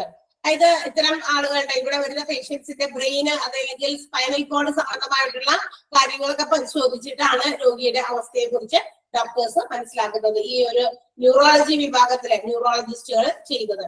And neurologist have to examine the patients. അതായത് ഇവർക്ക് ഇവരുടെ മറ്റേതെങ്കിലുമൊക്കെ ഡിപ്പാർട്ട്മെന്റുകളിൽ നിന്ന് refer ചെയ്തിട്ടൊക്കെ ആയിരിക്കും ഈ ഡിപ്പാർട്ട്മെന്റിലേക്ക് പേഷ്യൻസ് വരിക. അപ്പൊ those who are being referred from other departments of the ഹോസ്പിറ്റലിന്റെ മറ്റ് ഔട്ട് പേഷ്യന്റോ ഇൻപേഷ്യന്റോ ഭാഗത്തു നിന്നൊക്കെ എവിടെയെങ്കിലൊക്കെ എന്താ പറയാ റെഫർ ചെയ്ത് വന്നിരിക്കുന്ന പേഷ്യൻസിനെ എന്ത് ചെയ്യുന്നു? ന്യൂറോളജിസ്റ്റുകൾ എക്സാമിൻ ചെയ്യുന്നു. And how they are examining, എങ്ങനെയാണ് ഇവർ ഈ എക്സാമിനേഷൻസ് നടക്കുക? Then they are done by making some interactions with the patients. അതായത് ഈ രോഗികളുമായിട്ട് ഒരു ഇന്ററാക്ഷൻ നടത്തും, ഒരു കമ്മ്യൂണിക്കേഷൻ. കുറെ കാര്യങ്ങളൊക്കെ അങ്ങോട്ട് ചോദിക്കും, കുറെ കാര്യങ്ങൾക്കൊക്കെ അതിന് മറുപടി ചോദിക്കും. And also it includes the assessment of patient's cognitive function. അങ്ങനെ അവർ ഒരു എന്താ പറയുക ഇന്ററാക്ഷനിലൂടെ കാര്യങ്ങൾ ചോദിച്ച് മനസ്സിലാക്കുന്ന സമയത്ത് ഇവരൊരു ന്യൂറോളജിക്കൽ എക്സാമിനേഷൻ അതിന്റെ ഇടയിൽ കൂടി നടത്തുന്നുണ്ട്. എന്ത് ന്യൂറോളജിക്കൽ? അത് നമ്മുടെ നാഡീ വ്യവസ്ഥ സംബന്ധമായിട്ടുള്ള ഒരു പരിശോധന കൂടി അതിന്റെ ഒപ്പം തന്നെ നടത്തുന്നുണ്ട്. അതിനു വേണ്ടിയിട്ട് അവർ ചെയ്യുന്ന കാര്യങ്ങൾ ഇതാണ്: പേഷ്യന്റിന്റെ കോഗ്നിറ്റീവ് ഫങ്ഷൻ, ബുദ്ധിപരമായിട്ടുള്ള പ്രവർത്തനങ്ങൾ എങ്ങനെയാണ് നടക്കുന്നുണ്ടോ, ശരിയായ രീതിയിൽ ബുദ്ധി പ്രവർത്തിക്കുന്നുണ്ടോ, ആ പരിശോധന നടത്തും. ഇതിന്റെ ഇടയിൽ കൂടിയാണ്, അതായത് ഇന്ററാക്ഷൻ നടത്തുന്നതിന്റെ ഇടയിൽ കൂടി തന്നെ. മോട്ടോർ സ്ട്രെങ്ത് പരിശോധിക്കും. മോട്ടോർ സ്ട്രെങ്ത് എങ്ങനെ പരിശോധിക്കാം? മോട്ടോർ സ്ട്രെങ്ത് എന്ന് പറഞ്ഞാൽ മസിൽ സ്ട്രെങ്ത് ആണ് കേട്ടോ, അല്ലാണ്ട് ഒരു വന്ന വാഹനത്തിന്റെ ബലം കാര്യമൊന്നുമല്ല, ആരോഗ്യമൊന്നുമല്ല. മോട്ടോർ സ്ട്രെങ്ത് എന്ന് പറഞ്ഞാൽ അവരുടെ മസിൽ സ്ട്രെങ്ത് ആണ്. ഈ മസിൽ സ്ട്രെങ്ത് പരിശോധിക്കുന്നതിന് വേണ്ടിയിട്ട് അവര് ഓരോ ആക്ടിവിറ്റീസ് ഇങ്ങനെ പേഷ്യൻസിനെ കൊണ്ട് ചെയ്യും. മസിൽ സ്ട്രെങ്ത് എന്ന് പറഞ്ഞാൽ മസിലിന്റെ മൂവ്മെന്റ് നോക്കിയിട്ടാണ് മസിൽ സ്ട്രെങ്ത് മനസ്സിലാക്കുന്നത്. ഓക്കെ, അപ്പൊ മസിൽസിന്റെ മാത്രമല്ല ജോയിന്റ് മൂവ്മെന്റ് കൂടി നോക്കും. അതാണ് മോട്ടോർ സ്ട്രെങ്ത് പരിശോധിക്കുന്ന രീതി. ഇപ്പൊ ചിലപ്പോ പേഷ്യൻസ് വന്നിരിക്കുമ്പോൾ അവരോട് ഇങ്ങനെ കാര്യങ്ങൾ ചോദിക്കുകയും മനസ്സിലാക്കുക ചെയ്യും. ബുദ്ധിപരമായിട്ടുള്ള കാര്യങ്ങൾ അവര് എങ്ങനെയാണ് പ്രവർത്തിച്ച് പറയുന്നത് അല്ലെങ്കിൽ മനസ്സിലാക്കി പറയുന്നത്, അതിന് വേണ്ടിയിട്ട് ടെസ്റ്റിങ് അതിന്റെ ഒപ്പം തന്നെ ചെയ്യും. മോട്ടോർ സ്ട്രെങ്ത് പരിശോധിക്കാൻ വേണ്ടിയിട്ട് ഇങ്ങനെ ഇരുത്തിയിട്ട് ചുമരിലൊക്കെ ഇങ്ങനെ കൈ ഇങ്ങനെ പ്ലേസ് ചെയ്തിട്ടേ ചുമരുമ്പോ ഇങ്ങനെ അമർത്തി വെച്ചിട്ട് അവരോട് ഇങ്ങനെ മൂവ് ചെയ്യാം, അതായത് ഇങ്ങനെ പുഷ് ചെയ്യുമ്പോൾ and they can make out whether their muscles and joints are moving. ആ ഒരു മൂവ്മെന്റ്, ആ പുഷിങ്ങിനനുസരിച്ചിട്ട് ഇത് മൂവ്മെന്റുകൾ മസിൽസിന്റെയും ജോയിന്റിന്റെ ഒക്കെ നടക്കുന്നുണ്ടോ എന്നൊക്കെ മനസ്സിലാക്കാം. അങ്ങനെ പുറത്തൊക്കെ നോക്കിയാൽ മനസ്സിലാവും, പുറത്തൊക്കെ എവിടെ നടക്കുന്ന മസിൽ ഉണ്ടല്ലോ അല്ലെ. അപ്പൊ ആ മസിൽസ് ഒക്കെ മൂവ് ചെയ്യുന്നതിന്റെ ആ ഒരു രീതി നോക്കിയിട്ട് അവർക്ക് അത് ക്ലിയർ ചെയ്യാൻ പറ്റും. അപ്പൊ ഇത്തരം കാര്യങ്ങളൊക്കെ ചെയ്യും. അതുപോലെ തന്നെ മോട്ടോർ സ്ട്രെങ്ത് പരിശോധിക്കാം. സെൻസേഷൻ റിഫ്ലെക്സസ്, അതായത് സ്പർശന ശേഷിയൊക്കെ എത്രത്തോളം ഉണ്ട്, എങ്ങനെയാണ് സ്പർശിച്ചിട്ട് ഏതെങ്കിലും ഭാഗത്ത് സ്പർശിക്കുമ്പോൾ അറിയാൻ പറ്റാതിരിക്കുന്നുണ്ടോ, അങ്ങനെയുള്ളതൊക്കെ അതാണ് നോക്കുക. പിന്നെ കോർഡിനേഷൻ എന്താ, ഏകോപന രീതി. അതായത് ഇപ്പൊ ചിലപ്പോ ചില കാര്യങ്ങൾ രാവിലെ തുടങ്ങി എന്താണ് ചെയ്യുന്നത്, അപ്പൊ ആ കാര്യങ്ങൾക്കൊന്ന് ഓർഡർ ആയിട്ട് പറയാൻ പറയുക. നമ്മൾ കുട്ടികളെയൊക്കെ ഒരു കോർഡിനേഷൻ രീതി പരിശോധിക്കാറുണ്ട്. എന്താ പറയാ, കുറെ സാധനങ്ങളൊക്കെ നിരത്തി വല്ല ടേബിളിന്റെ പുറത്തൊക്കെ വെച്ചിട്ടേ ആ കുറെ കുഞ്ഞു കുഞ്ഞു സാധനങ്ങള്, ചിലപ്പോ ബലൂണ്, പെൻസില്, പെന്ന്, ഇറേസർ, അങ്ങനെയുള്ള സാധനങ്ങളൊക്കെ കുഞ്ഞു കുഞ്ഞു കുറച്ച് സാധനങ്ങളൊക്കെ വെച്ചിട്ട് അതെന്താണെന്ന് നോക്കാം. അതിനുശേഷം നമ്മളത് കവർ ചെയ്ത് വെക്കും, മൂടി വെച്ചിട്ട് കുട്ടികളോട് എന്തൊക്കെയാ കണ്ടതെന്ന് പറയാൻ വേണ്ടി ഒരു 10-15 സാധനങ്ങളൊക്കെ കുട്ടികളുടെ ഏജ് അനുസരിച്ച് കേട്ടോ, ഒരു 10-15 സാധനം വെച്ചിട്ട് അതിൽ നിന്ന് എത്ര എണ്ണം കൗണ്ട്, അവർക്ക് അത് എത്ര എണ്ണം കൗണ്ട് ചെയ്ത് അതിൽ പറയാൻ പറ്റുന്നുണ്ട് എന്ന് നോക്കാം. അതൊക്കെ ഒരു ഏകോപന രീതിയാണ്. അതൊക്കെ ഞാൻ ഒരു ഉദാഹരണം പറഞ്ഞു മാത്രമേ ഉള്ളൂ. അതുപോലെ ഏതെങ്കിലും രീതി, അപ്പൊ ഏതെങ്കിലും രീതിയിൽ അവരുടെ കോർഡിനേഷൻ പരിശോധിക്കാൻ. ഓൾസോ ദെയർ ജൈറ്റ് മീൻസ് നടത്തിയൊക്കെ നോക്കും. മുമ്പിൽ കൂടി ആ മുറിയിലെ പേഷ്യന്റിനെ കാണാൻ, അല്ല ഡോക്ടറെ കാണാതിരിക്കുന്ന മുറിയിൽ തന്നെ ഒന്ന് പതുക്കൊന്ന് നടന്ന് കാണിക്കാൻ പറയും, ഒന്ന് ഇങ്ങോട്ട് കൊണ്ടൊന്നും നടന്നേ. സോ അതായത് അവർക്ക് മനസ്സിലാക്കാൻ പറ്റും ആ അവരുടെ എന്താ പറയാ മസിൽസും ജോയിന്റ്സും ഒക്കെ എങ്ങനെയാ മൂവ് ചെയ്യുന്നത്, അതും ഒക്കെ അറിയാൻ പറ്റും. അപ്പൊ ആ നടത്തത്തിന്റെ രീതി അതിപ്പോ പ്രോപ്പർ ആയിട്ട് നമ്മുടെ നെർവസ് സിസ്റ്റം ഫംഗ്ഷൻ ചെയ്യുന്നില്ലെങ്കിൽ നടത്തത്തിന്റെ രീതിക്ക് എന്തെങ്കിലും വ്യത്യാസം ഉണ്ടായിരിക്കും. അതൊക്കെയാണ് ഉദാഹരണത്തിന്. ഓക്കെ, ആൻഡ് അപ്പൊ ഇതൊക്കെയാണ് നമ്മുടെ ന്യൂറോളജിസ്റ്റുകൾ എക്സാമിൻ ചെയ്യുന്നത്. While taking their medical history, അവരുടെ നേരത്തെ ഇവിടെയൊക്കെ ഹോസ്പിറ്റലിൽ വന്ന് എന്തൊക്കെ ചികിത്സകൾക്ക് വേണ്ടിയിട്ട് ഇവിടെ വന്നിട്ടുണ്ട്, അപ്പൊ എന്തൊക്കെ തരത്തിലുള്ള രോഗങ്ങൾ ചിലപ്പോൾ ഇതിന് മുമ്പൊക്കെ ഉണ്ടായിട്ടുണ്ട്, എടുത്ത് പറയപ്പെട്ട രോഗങ്ങൾ എല്ലാം പനി ജലദോഷം വന്ന കാര്യമല്ല, അല്ലാതെ ഏതെങ്കിലും തരത്തിലുള്ള രോഗങ്ങള്. ഓക്കെ, അതായത് നമ്മൾ കുറച്ചുകൂടി റയർ ആയിട്ട് കേൾക്കുന്ന എന്തെങ്കിലും തരത്തിലുള്ള രോഗങ്ങൾ എല്ലാം ഒരുപോലത്തെ അല്ല ഉദ്ദേശിക്കുന്നത്. അപ്പൊ അത്തരം രോഗങ്ങൾ എന്തൊക്കെയാ വന്നിരിക്കുന്നത് അതിനെ കുറിച്ച് ചോദിച്ച് ഡീറ്റെയിൽസ് അറിയുന്നു.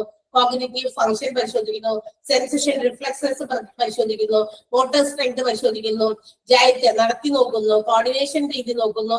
All these things are performed by the patients while by the prescription or suggestion of the neurologist. ന്യൂറോളജിസ്റ്റുകൾ സജസ്റ്റ് ചെയ്യുന്ന രീതിയിൽ, എല്ലാവരും പറയുന്ന രീതിയിൽ ഇതൊക്കെ മനസ്സിലാക്കി അവർക്ക് മനസ്സിലാക്കാൻ വേണ്ടി ചെയ്തു കാണിപ്പിക്കും. And in this department neurologist do not perform the surgeries. ഇവിടെ സർജറീസ് എന്തെങ്കിലും ആവശ്യമുണ്ടെങ്കിൽ, നെർവസ് സിസ്റ്റവുമായി ബന്ധപ്പെട്ട എന്തെങ്കിലും സർജറീസ് വേണമെങ്കിൽ അത് ന്യൂറോളജിസ്റ്റുകളല്ല പെർഫോം ചെയ്യുന്നത്. If any patient need any surgery it will be done, അല്ലെങ്കിൽ it will be referred to the neuro surgeon. എന്തെങ്കിലും സർജറി ആവശ്യമുള്ള പേഷ്യന്റ് ആണെങ്കിൽ ആ ന്യൂറോളജിസ്റ്റ് റെഫർ ചെയ്യും. ആർക്ക് റെഫർ ചെയ്യും? ന്യൂറോ സർജന് റെഫർ ചെയ്യും. കാരണം ന്യൂറോ സർജൻ ആണ് സർജറീസ് പെർഫോം ചെയ്യുന്നത്. ന്യൂറോളജിസ്റ്റുകൾക്ക് സർജറീസ് പെർഫോം ചെയ്യാനുള്ള ഒരു റൈറ്റ് ഇല്ല. ഓക്കെ, ന്യൂറോ സർജൻ ആയിരിക്കും അത് ചെയ്യാം. അപ്പൊ ദീസ് തിങ്സ് ആർ, ഇതൊക്കെയാണ് നമ്മുടെ ന്യൂറോളജി വിഭാഗത്തിൽ വരുന്നത്. അപ്പൊ നെർവ് സിസ്റ്റത്തെ, ഹ്യൂമൻ നെർവ് സിസ്റ്റത്തെ സംബന്ധിക്കുന്ന രോഗങ്ങളാണ് ഇതിനകത്ത് വരുന്നത്. പിന്നെന്താണ്, ഓൾസോ ഇതിനകത്ത് ന്യൂറോളജിസ്റ്റുകൾ make some physical examinations of the patient. പേഷ്യന്റിന്റെ ഫിസിക്കൽ എക്സാമിനേഷൻ നടത്തുന്നു. ന്യൂറോളജിസ്റ്റുകൾ they collect the medical history of the patients. ഒരു മെഡിക്കൽ ഹിസ്റ്ററി അവർ കളക്ട് ചെയ്യുന്നു. Examining the patient as a whole, അതായത് മൊത്തത്തിൽ അവരെ ഒന്ന് എക്സാമിൻ ചെയ്യുന്നു. their cognitive function, motor strength, sensation reflexes, coordination, all these things are examined by the neurologist. ഇതെല്ലാം തന്നെ പരിശോധിക്കുന്നു ന്യൂറോളജിസ്റ്റുകൾ. ഓക്കെ, എന്നാൽ ഇതെല്ലാം പരിശോധിക്കുമെങ്കിലും ഇതിനുള്ള കാര്യങ്ങൾ ട്രീറ്റ്മെന്റ് ഒക്കെ കൊടുക്കുമെങ്കിലും neurologist do not perform surgeries, perform ചെയ്യാറില്ല എന്ത് surgery. And when a patient is referred to any surgery, എന്തെങ്കിലും സർജറീസ് ആവശ്യമുള്ള പേഷ്യന്റ് അങ്ങനെ ഉണ്ടെങ്കിൽ they will be referred to neurosurgeon. ന്യൂറോസർജൻ ആയിരിക്കും അതൊക്കെ ചെയ്യാം. ക്ലിയർ ആണോ നോക്കിയേ? അതിനകത്ത് നമുക്ക് എന്താണ് മോട്ടോർ സ്ട്രെങ്ത് എന്ന് മാത്രമേ എഴുതാനുള്ളൂ, വേറെ പ്രത്യേകിച്ചൊന്നും എഴുതാനൊന്നുമില്ല.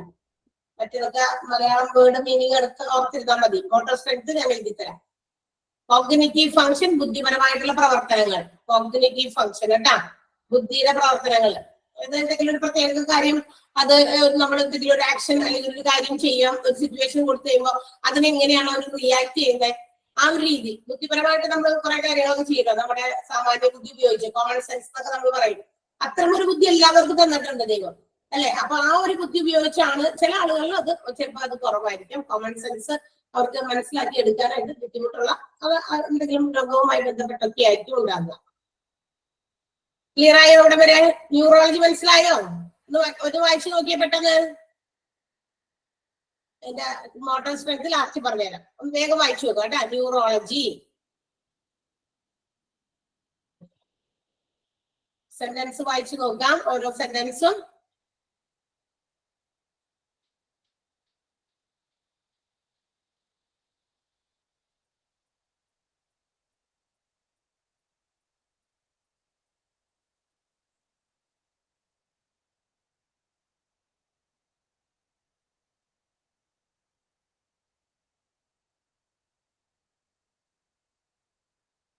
ഓക്കെ ആയോ?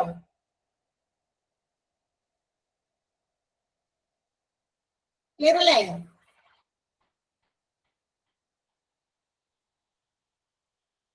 ഓക്കെ. നെക്സ്റ്റ് ഡിപ്പാർട്ട്മെന്റ് ആണ് നെഫ്രോളജി.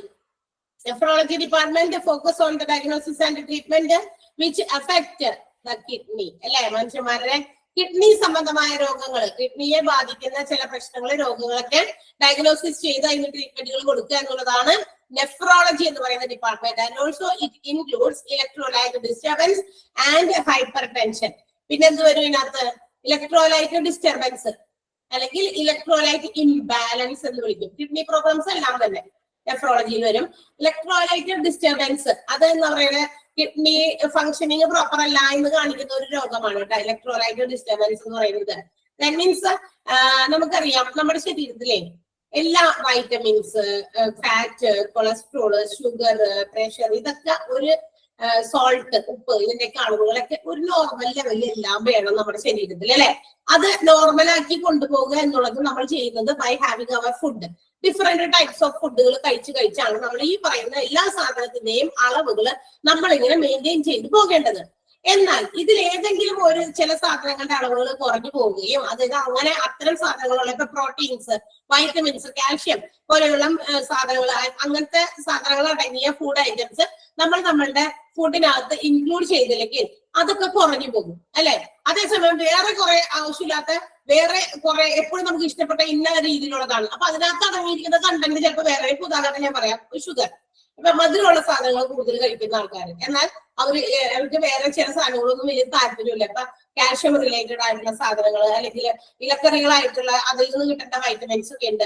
അപ്പൊ അതൊന്നും കഴിക്കാൻ ഇഷ്ടപ്പെടുന്നില്ല. ഏത് നേരവും ഇങ്ങനെ മധുരമുള്ള സാധനങ്ങൾ അല്ലെങ്കിൽ അത്തരം ചോറ് ഇതൊക്കെ കുറെ കഴിക്കുന്നു. അന്നേരം എന്താ പറ്റുക? ഏതെങ്കിലും ഒരു പർട്ടിക്കുലർ സാധനങ്ങളുടെ അളവ് വളരെയധികം കുറഞ്ഞു പോകും. അപ്പൊ നമ്മൾ അതിന്റെ ഡെഫിഷ്യൻസി കൊടുക്കുക അല്ലെ? അത് കുറഞ്ഞു പോവുകയും എന്നാൽ ഷുഗറിന്റെ കണ്ടന്റ് വളരെയധികം ശരീരത്തിൽ കൂടി വരികയും ചെയ്യുന്നു. അങ്ങനെ വന്നിട്ട് കാര്യമുണ്ടോ?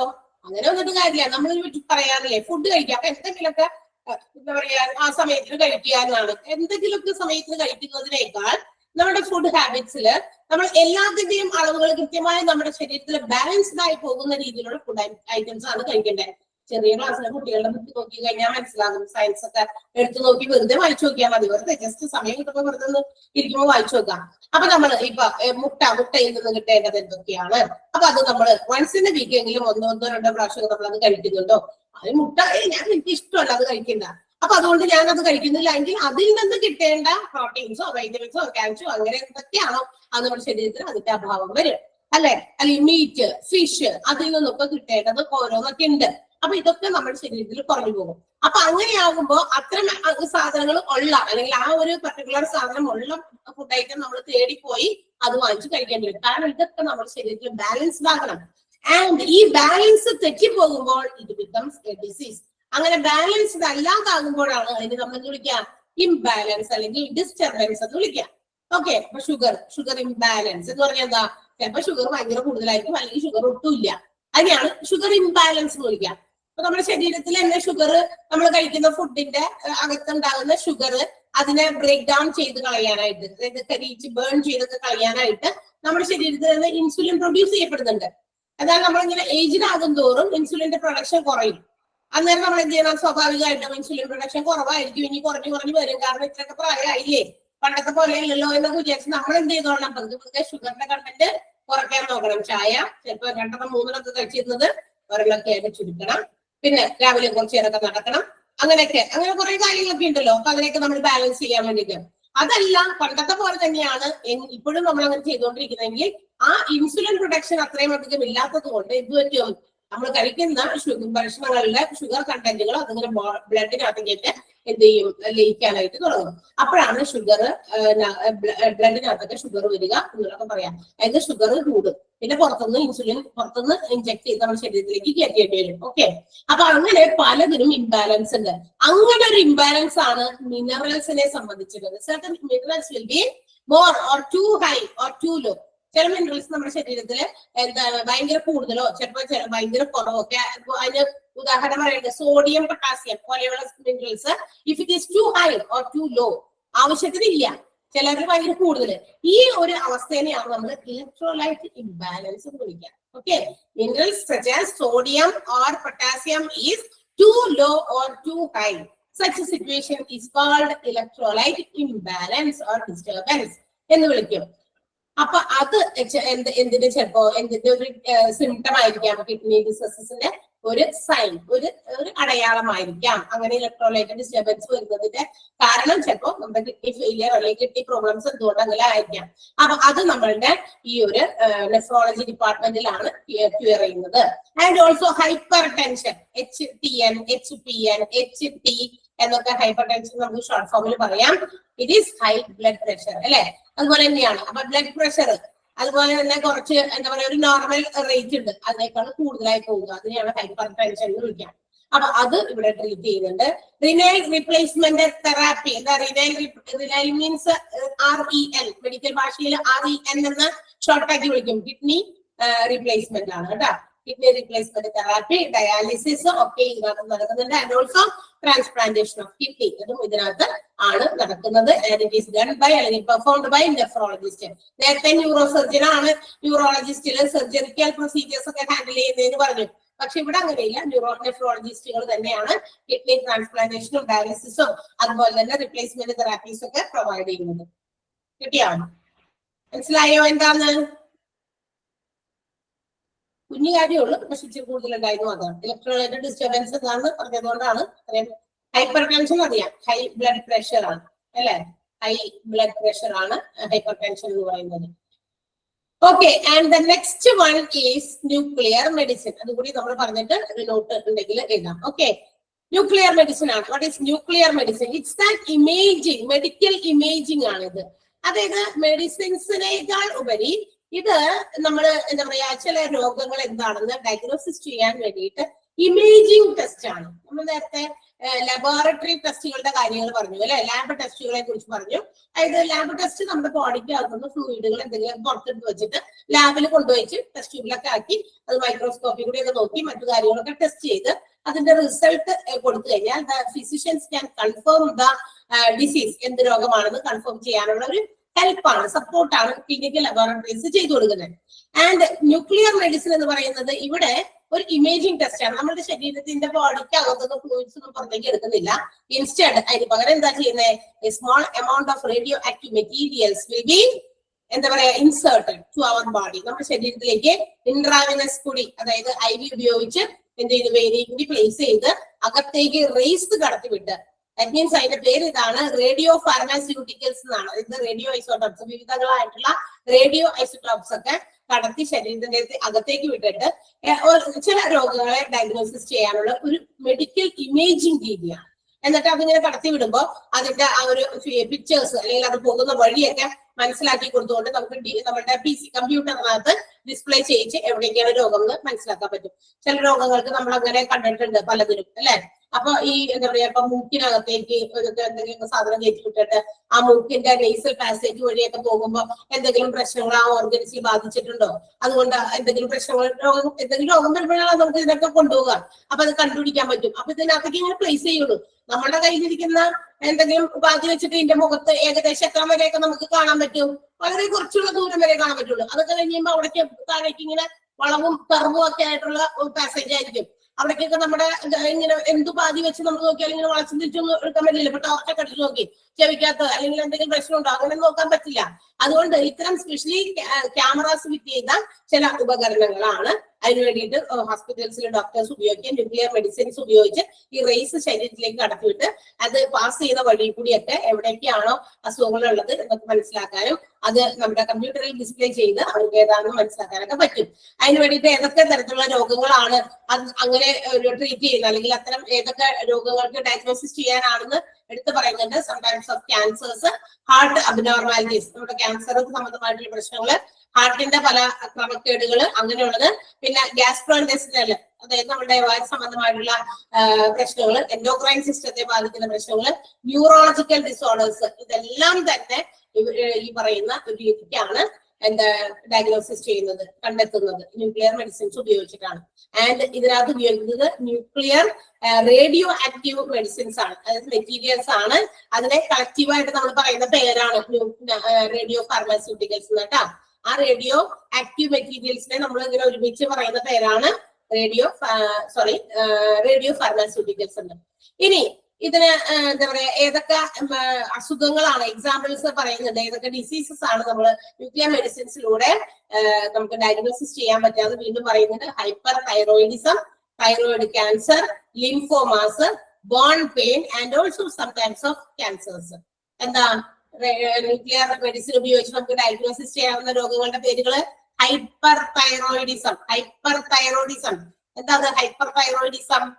ഏതൊക്കെ തരത്തിൽ തൈറോയിഡ് ഉണ്ട്? നേരത്തെ പറഞ്ഞ പോലെ തന്നെ വൈറ്റമിൻസ്, മിനറൽസ്, ഫാറ്റ്, കൊളസ്ട്രോൾ ഒക്കെ പോലെ തന്നെ തൈറോയിഡും ഷുഡ് ബി ദർ. അതെ, അതിനും ഒരു ബാലൻസ്ഡ് ആയിട്ടുള്ള ഒരു അളവുണ്ട്, ഒരു മെഷർമെന്റ് ഉണ്ട് അല്ലെ, എത്രത്തോളം തൈറോയിഡ് നമ്മുടെ ശരീരത്തിൽ വേണം. തൈറോയിഡ് ടെസ്റ്റ് ചെയ്യാറില്ലേ? ചില ആളുകൾ ഭയങ്കരമായിട്ട് വെയിറ്റ് ലോസ് കാണുന്ന ആളുകളിൽ ഡോക്ടേഴ്സ് പറയും ഒന്ന് തൈറോയിഡ് ടെസ്റ്റ് ചെയ്ത് നോക്കും. അതേപോലെ തന്നെ നന്നായി വെയിറ്റ് വെക്കുന്ന ആളുകൾ പെട്ടെന്ന് ഒരു പ്രാവശ്യം കൊണ്ട് അടുത്ത പ്രാവശ്യം കണ്ടപ്പോൾ ഈ ആളെ മനസ്സിലാകുന്നില്ല, കുറച്ചുകൂടി വെയിറ്റ് ആയി, വെയിറ്റ് ഗെയിൻ ചെയ്തേക്കുന്നു. അപ്പോൾ ഡോക്ടേഴ്സ് തന്നെ സജസ്റ്റ് ചെയ്യും ഒന്ന് തൈറോയിഡ് ചെക്ക് ചെയ്ത് നോക്കുക. ഇത് രണ്ട് രീതിയിലും വരുന്നുണ്ട് അല്ലെ. ദാറ്റ് മീൻസ് തൈറോയിഡ് അതിന്റെ ലെവൽ വിട്ട് താഴേക്കോ മുകളിലേക്കോ പോകുന്ന ഒരു അവസ്ഥയാണ് ഹൈപ്പർ തൈറോയിഡിസവും ആൻഡ് ഹൈപ്പോ തൈറോയിഡിസം. എന്താണ് ഹൈപ്പോ മീൻസ് കുറവെന്നാണ് അല്ലെ, കുറഞ്ഞതാണ്. അതായത് തൈറോയിഡ് കുറഞ്ഞു, തൈറോയിഡ് ഗ്ലാൻഡ് എന്ത് ചെയ്യുന്നില്ല, ആവശ്യത്തിന് ഹോർമോൺ, തൈറോയിഡ് ഹോർമോണുകളെ പ്രൊഡ്യൂസ് ചെയ്യുന്നില്ലാത്ത അവസ്ഥ, അതിനാണ് ഹൈപ്പോ തൈറോയിഡിസം എന്ന് വിളിക്കുക. ഹൈപ്പർ എന്ന് പറയുമ്പോൾ കുറച്ച് കൂടുതൽ പ്രൊഡ്യൂസ് ചെയ്യുന്നു, ആവശ്യത്തിനേക്കാൾ അധികം. ശരീരത്തിലെ ആവശ്യത്തിന് ഇത്ര മതി, പക്ഷെ അതിനേക്കാൾ കൂടിയ അളവില് ക്വാണ്ടിറ്റിയില് ഈ തൈറോയിഡ് ഗ്ലാൻഡ് എന്ത് ചെയ്യുന്നു, ഹോർമോൺസ് പ്രൊഡ്യൂസ് ചെയ്യുമ്പോൾ ഇറ്റ് ബിക്കംസ് ഹൈപ്പർ തൈറോയിഡിസം. രണ്ടും പ്രശ്നമാണ്. രണ്ടും വായി കഴിഞ്ഞ് കഴിഞ്ഞാൽ പിന്നെ തൈറോയിഡ് രോഗിയായി, പിന്നെ ജീവിതകാലം മുഴുവൻ മരുന്ന് കഴിക്കുക എന്ന് പറയുന്ന ഒരു അവസ്ഥയായി അല്ലെ. അപ്പൊ ഇത് ഹൈപ്പർ തൈറോയിഡിസം ഒക്കെ വന്നു കഴിഞ്ഞാൽ നമുക്ക് ഈ ന്യൂക്ലിയർ മെഡിസിൻസിലൂടെ കണ്ടെത്താൻ സാധിക്കും. അപ്പൊ അങ്ങനെ കണ്ടെത്തി അതിനുവേണ്ടിയുള്ള സ്പെഷ്യൽ ട്രീറ്റ്മെന്റുകളൊക്കെ പ്രൊവൈഡ് ചെയ്യേണ്ടി വരും. So they can identify or diagnose that particular hyperthyroidism using nuclear medicine ഉപയോഗിച്ച് അത് നമുക്ക് കണ്ടെത്താൻ സാധിക്കാവുന്നതാണ്. ഈ ഹൈപ്പർ തൈറോയിഡിസം വരുന്നവർക്കോ എന്തെങ്കിലും ലക്ഷണങ്ങളുണ്ടോ? ആർക്കെങ്കിലുമൊക്കെ ഉണ്ടാകുമല്ലോ. നമുക്ക് തന്നെ അറിയാം തൈറോയിഡ് ഒക്കെ കൂടുതലും കുറവൊക്കെ ഉള്ള ആളുകൾ ഇഷ്ടംപോലെ ഉണ്ടാകും. ഒരു കോമൺ ഡിസീസ് ആയിട്ട് മാറിക്കൊണ്ടിരിക്കുകയാണെന്ന് അല്ലെ. തൈറോയിഡ് ഉള്ളവരൊന്നും ആരുമില്ല, നിങ്ങൾ ആരും കേട്ടത് ഞാനുണ്ട് ഇവിടെ. എനിക്ക് ഹൈപ്പോ തൈറോയിഡിസം ആണ്, അതായത് കുറവാണ്. അതായത് ആവശ്യത്തിന് തൈറോയിഡ് ഹോർമോൺസ് പ്രൊഡ്യൂസ് ചെയ്യാത്ത അവസ്ഥയാണ്, ഹൈപ്പോ ആണ്. ഹൈപ്പോന്റെ പ്രത്യേകത അതിന്റെ ജസ്റ്റ് ഓപ്പോസിറ്റ് ആണ് അതിന്റെ മറ്റേ ഹൈപ്പർ തൈറോയിഡിസിന്റെ സിംറ്റംസ്. രണ്ട് വ്യത്യാസമുണ്ട്. ഹൈപ്പർകാർക്ക് എന്താണ് പറയാ, ഭയങ്കരമായിട്ട് വെയിറ്റ് ലോസ് വരും, പെട്ടെന്ന് മെലിയും, അതുപോലെ തന്നെ എന്താ പറയാ ഹെയർ ഫോള്, പിന്നെ എന്താ പറയാ ഹാൻഡ് ട്രമേഴ്സ്, ഇങ്ങനെ കൈ വിറക്കലുകൾ പറഞ്ഞില്ലേ, ഹാൻഡ് ട്രമർ, അങ്ങനെ അതൊക്കെ അവരുടെ ലക്ഷണങ്ങളാണ് അതിന്റെ. പിന്നെ ഇറഗുലർ ഹാർട്ട് ബീറ്റ് ഇങ്ങനെ ഭയങ്കര ഇറഗുലർ ആയിട്ട് കാണിക്കും, റെഗുലാരിറ്റി ഇല്ലാത്ത രീതിയിൽ ആകും. ഹൃദയമിടിപ്പ് വേഗത കൂടി ചെയ്തുകൊണ്ടിരിക്കും. ഓക്കെ, അപ്പൊ അതൊക്കെ ഹൈപ്പർ തൈറോയിഡിസത്തിന്റെ ലക്ഷണങ്ങളൊക്കെ തന്നെയാണ്. ഓക്കെ, അപ്പൊ ഇതൊക്കെ അത് നമ്മൾ ഡയഗ്നോസിസ് ചെയ്യുന്നത് ന്യൂക്ലിയർ മെഡിസിൻസിലൂടെയാണ്. Thyroid cancer, sometimes thyroid becomes cancer വരാനായിട്ട് സാധ്യതയുണ്ട്, ക്യാൻസർ ആകാൻ സാധ്യതയുണ്ട്. അത് നമുക്ക് ഐഡന്റിഫൈ ചെയ്യുന്നതും ന്യൂക്ലിയർ മെഡിസിൻസ് ഉപയോഗിച്ച് പറ്റും. Lymphomas, it's a type of blood cancer which affects the WBC, നമ്മുടെ വൈറ്റ് ബ്ലഡ് സെൽസിനെ അഫക്ട് ചെയ്യുന്ന ഒരു തരം ക്യാൻസർ ആണ് ലിംഫോമാസ് എന്ന് പറയുന്നത്. വൈറ്റ് ബ്ലഡ് സെൽസിനെ അഫക്ട് ചെയ്യുന്നതാണ്. ബോൺ പെയിൻ, അസ്ഥി പെയിൻ ഒക്കെ ഉണ്ടാവൂലേ, വേദനകളൊക്കെ അത് മാറാണ്ട് ചില ആളുകൾക്ക് ഭയങ്കരമായിട്ട് കാലുവേദന, എപ്പോഴും കാലുവേദന, കൈവേദന. അപ്പൊ അതിങ്ങനെ കണ്ടിന്യൂസ് ആയിട്ട് നമ്മൾ വെറുതെ കുറെ ബാമൊക്കെ പരട്ടി കുറെ പെയിൻ കില്ലേഴ്സ് ഒക്കെ വെറുതെ ഇങ്ങനെ കഴിച്ചതുകൊണ്ട് കാര്യമില്ല. അതൊക്കെ എന്തെങ്കിലും കാരണത്തിന്റെ ലക്ഷണങ്ങളായിരിക്കാം. So as soon as possible ഇതൊക്കെ നേരത്തെ കുട്ടി മനസ്സിലാക്കുക, ഡയഗ്നോസിസ് ചെയ്യിപ്പിക്കുക, അത് എത്രയും പെട്ടെന്ന് അതിന്റെ ട്രീറ്റ്മെന്റുകൾ എടുക്കുക. അങ്ങനെ വരുമ്പോൾ അത് നമുക്ക് ഏർലി സ്റ്റേജിലൊക്കെ ഇതൊക്കെ ക്യൂർ ചെയ്തെടുക്കാനും പിന്നീട് നമുക്ക് കുറെ കൂടി കാലമൊക്കെ ജീവിക്കാനും പറ്റും. ചിലവർ ഇങ്ങനെ പുരട്ടി അവസാനം അതിന്റെ ലാസ്റ്റ് സ്റ്റേജിലേക്ക് എത്തുന്നത് വരെ നമ്മള് ഇപ്പൊ ക്യാൻസേഴ്സ് ഒക്കെ ആണെങ്കിൽ ഡിഫറെന്റ് സ്റ്റേജസ് ഉണ്ട് അങ്ങനെ. അതിന് അവസാനത്തെ 5th സ്റ്റേജ് ഒക്കെ ആകുമ്പോഴേക്കും നമുക്ക് അതിൽ നിന്ന് ആളെ തിരിച്ച് എടുക്കുക എന്നുള്ളത് അത്ര എളുപ്പമുള്ള കാര്യമല്ല.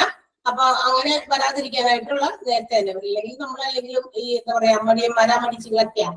ചില രോഗങ്ങളൊക്കെ നമ്മൾ എന്ത് ചെയ്യും, സ്വന്തമായിട്ടൊക്കെ ചികിത്സിക്കാം. നമ്മൾ വലിയ ഡോക്ടേഴ്സ് ഒക്കെയാണ്, സ്റ്റെതസ്കോപ്പ് ഇല്ലാത്ത ഡോക്ടേഴ്സ് ആണെന്ന് മാത്രം അല്ലെ, നമ്മളെന്നെ ചികിത്സിക്കുമോ? അത് എന്താ വെച്ച് മാറാം കുറച്ച് കൂടി നമ്മളെല്ലാവരും മടിയാണ് ഒന്നാമത്തെ കാര്യം അല്ലെ. ഒരുങ്ങിയൊക്കെ പോകട്ടെ ഡോക്ടറെ അടുത്ത്, പിന്നെ അവിടെ പോയ കുറച്ച് നേരം വെയിറ്റ് ചെയ്യണം. ഇനി അവിടെ ചെന്ന് കഴിഞ്ഞാൽ ഏതെങ്കിലും തരത്തിലുള്ള രോഗം ഉണ്ടെന്ന് പറഞ്ഞാൽ അപ്പൊ അതിന് വലിയ ടെൻഷനായി. ഇതിന് പഴഞ്ഞൊക്കെ ഒറ്റ സൊല്യൂഷനുള്ള വീട്ടിലിരിക്കുക, വീട്ടിലിരുന്ന് സ്വന്തമായിട്ട് വേദനകളൊക്കെ വരുമ്പോ അതുപോലെയൊക്കെ അവിടെ വാരി എന്തെങ്കിലുമൊക്കെ തേക്കുക, പുരട്ടുക, അല്ലെങ്കിൽ വാരി കഴിക്കുക.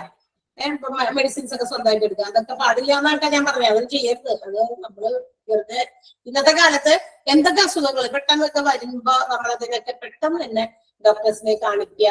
അത് റിലേറ്റഡ് ആയിട്ട് അത് എന്തിന്റെ ആയിരിക്കും, വെറുതെ ഒരു സംശയ നിവാരണം നമുക്ക് നടത്താമല്ലോ. നമ്മൾ ഒരിക്കലും സംശയമൊക്കെ വെച്ചിട്ട് നമ്മൾ സ്വന്തമായിട്ട് ചികിത്സിക്കേണ്ട.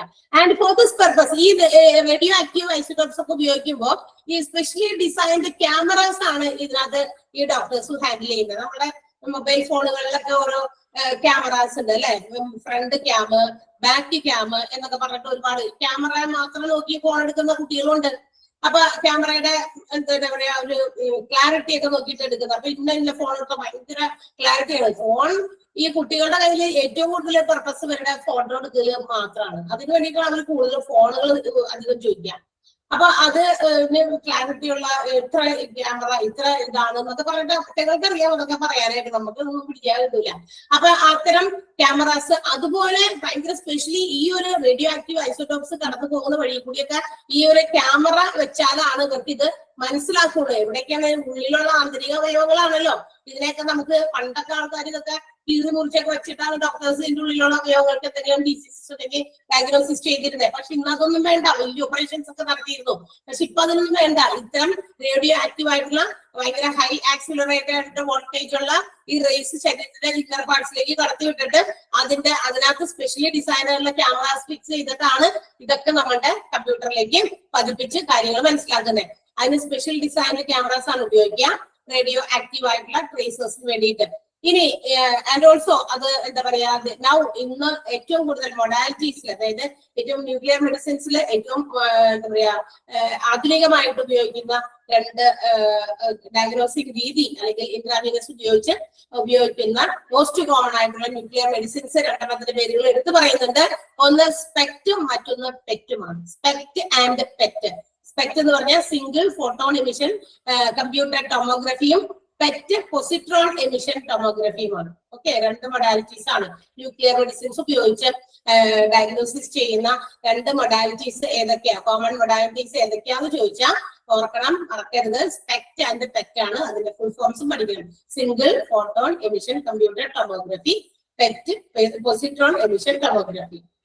ഓക്കെ, അപ്പൊ ഇത്രയും കാര്യങ്ങളാണ് ന്യൂക്ലിയർ മെഡിസിൻസിനെ കുറിച്ചിട്ട് നമുക്ക് അറിയേണ്ടത്. ക്ലിയർ ആണോ? മനസ്സിലായോ? ന്യൂക്ലിയർ മെഡിസിൻ മനസ്സിലായോ? എടുക്കുന്നുള്ളൂ. മനസ്സിലായെങ്കിൽ നമുക്ക് പെട്ടെന്ന് എവിടെന്ന് എഴുതിയ ഗൈനക്കോളജിയിൽ ഒന്നും എഴുതാനില്ല, ഓബ്സ്റ്റട്രിക്സിലും നമുക്കൊന്നും എഴുതാനില്ല. ന്യൂറോളജി വേഗം എഴുതിയ പെട്ടെന്ന് എഴുതും കേട്ടോ. ന്യൂറോളജി വേഗം എഴുതണേ. ന്യൂറോളജി എഴുതാം.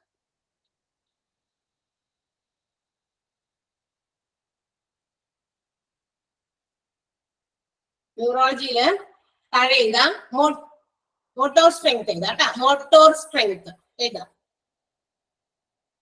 മോട്ടോർ സ്ട്രെങ്ത് ഹൈഫൻ ഇടാം. അതിന്റെ കൂടെ എഴുതാം ഒരു ഹൈഫൻ ഇട്ടിട്ട് മസിൽ സ്ട്രെങ്ത് എന്ന് എഴുതാം. മോട്ടോർ സ്ട്രെങ്ത്തിന്റെ മറ്റൊരു പേരാണ് മസിൽ സ്ട്രെങ്ത്.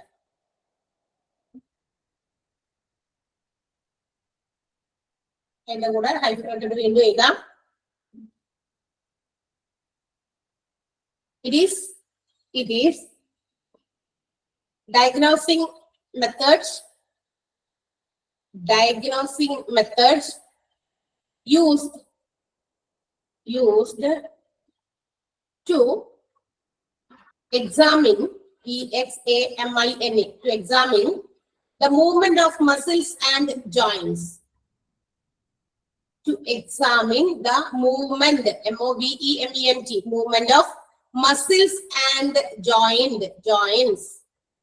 ജോയിന്റുകളുടെ മസിൽസിന്റെ മൂവ്മെന്റുകൾ മനസ്സിലാക്കി എന്താ പറയാ നമ്മുടെ നെർവ് സിസ്റ്റത്തിന്റെ ഫംഗ്ഷനിങ് മനസ്സിലാക്കാനുള്ള ഒരു ഡയഗ്നോസിംഗ് രീതി മെത്തേഡാണ് മോട്ടോർ സ്ട്രെങ്ത് എന്ന് പറയുന്നത്. ഓക്കെ, എഴുതിയോ? എല്ലാവരും എഴുതിയോ? നെക്സ്റ്റ് വൺ നെഫ്രോളജി ചെയ്താ.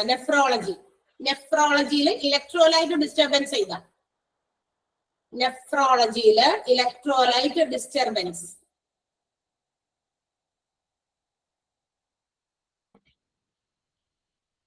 It occurs, OCCURS, occurs when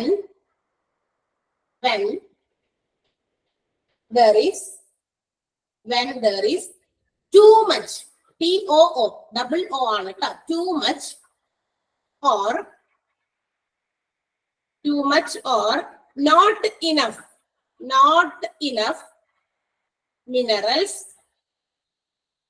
Too much or not enough minerals. ആ മിനറൽസിന്റെ ബ്രാക്കറ്റിൽ എഴുതിയേക്കാം സോഡിയം ആൻഡ് പൊട്ടാസ്യം.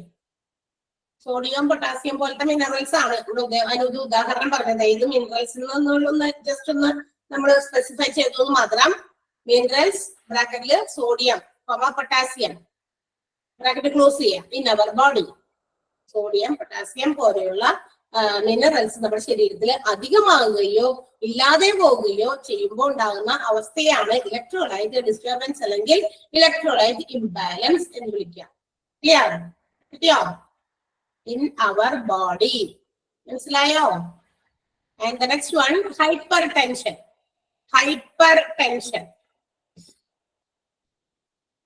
ഹൈഫിലിട്ട് ചെയ്ത ബ്ലഡ് പ്രഷർ. അതിന്റെ പേര് അങ്ങനെയും കൂടി ഉണ്ട്, ബ്ലഡ് പ്രഷർ എന്നും കൂടി പേരുണ്ട്. ഹൈപ്പർ ടെൻഷൻ ഒരു ഹൈഫിൽ ഇട, blood pressure.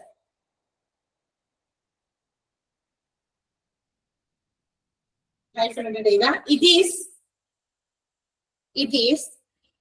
the increase in blood pressure,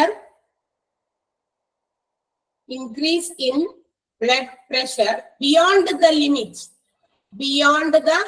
ഒരു പരിധി ഉണ്ട്, ഒരു അതിന് കടന്ന് ഇൻക്രീസ് ചെയ്യുമ്പോഴാണ് ഹൈപ്പർ ടെൻഷൻ എന്ന് വിളിക്കുക. Beyond the limit, hypertension. ബ്രാക്കറ്റില് HTN ക്യാപിറ്റൽ ലെറ്റേഴ്സ് ഉപയോഗിക്കാം കേട്ടോ. HTN HPN എന്നൊക്കെ അതിന് HT എന്നൊക്കെ അതിന് ഷോർട്ട് ഫോമിൽ പറയാം. HT HTN HPN എന്നൊക്കെ ഷോർട്ട് ആയിട്ട് നമുക്ക് ഹൈപ്പർ ടെൻഷനെ ഉപയോഗിക്കാം. ഓക്കെ, അടുത്തത് ന്യൂക്ലിയർ മെഡിസിനിൽ നമുക്ക് അടുത്ത ദിവസം ഞാൻ എഴുതി തരാം. അതിനകത്ത് 2-3 ഉണ്ട്. ഹൈപ്പർ തൈറോയിഡിസം ഉണ്ട്, ലിംഫോമാസ് ഉണ്ട്, സ്പെക്ട് പെറ്റ് ഇതൊക്കെ നമുക്ക് അടുത്ത ദിവസം എഴുതാം. അതുവരെയുള്ളതൊക്കെ നന്നായിട്ട് വായിച്ചിട്ട് നോക്കുക കേട്ടോ.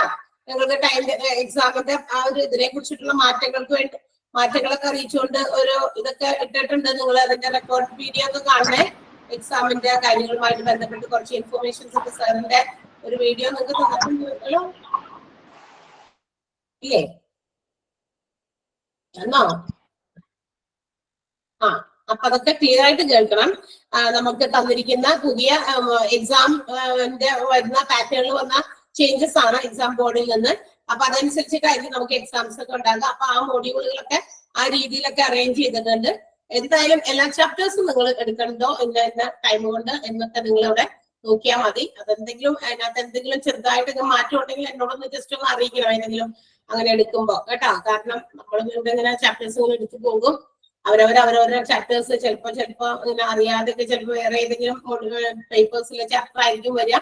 അങ്ങനെയൊക്കെ വരാതിരിക്കാനായിട്ടാണ്. ഓക്കെ, എന്തെങ്കിലും ഉണ്ടെങ്കിൽ എന്നെ ഒന്ന് ഇൻഫോം ചെയ്യണം. Okay. Yes, ma'am. Okay, thank you. Bye. Thank you, ma'am. Thank you, madam.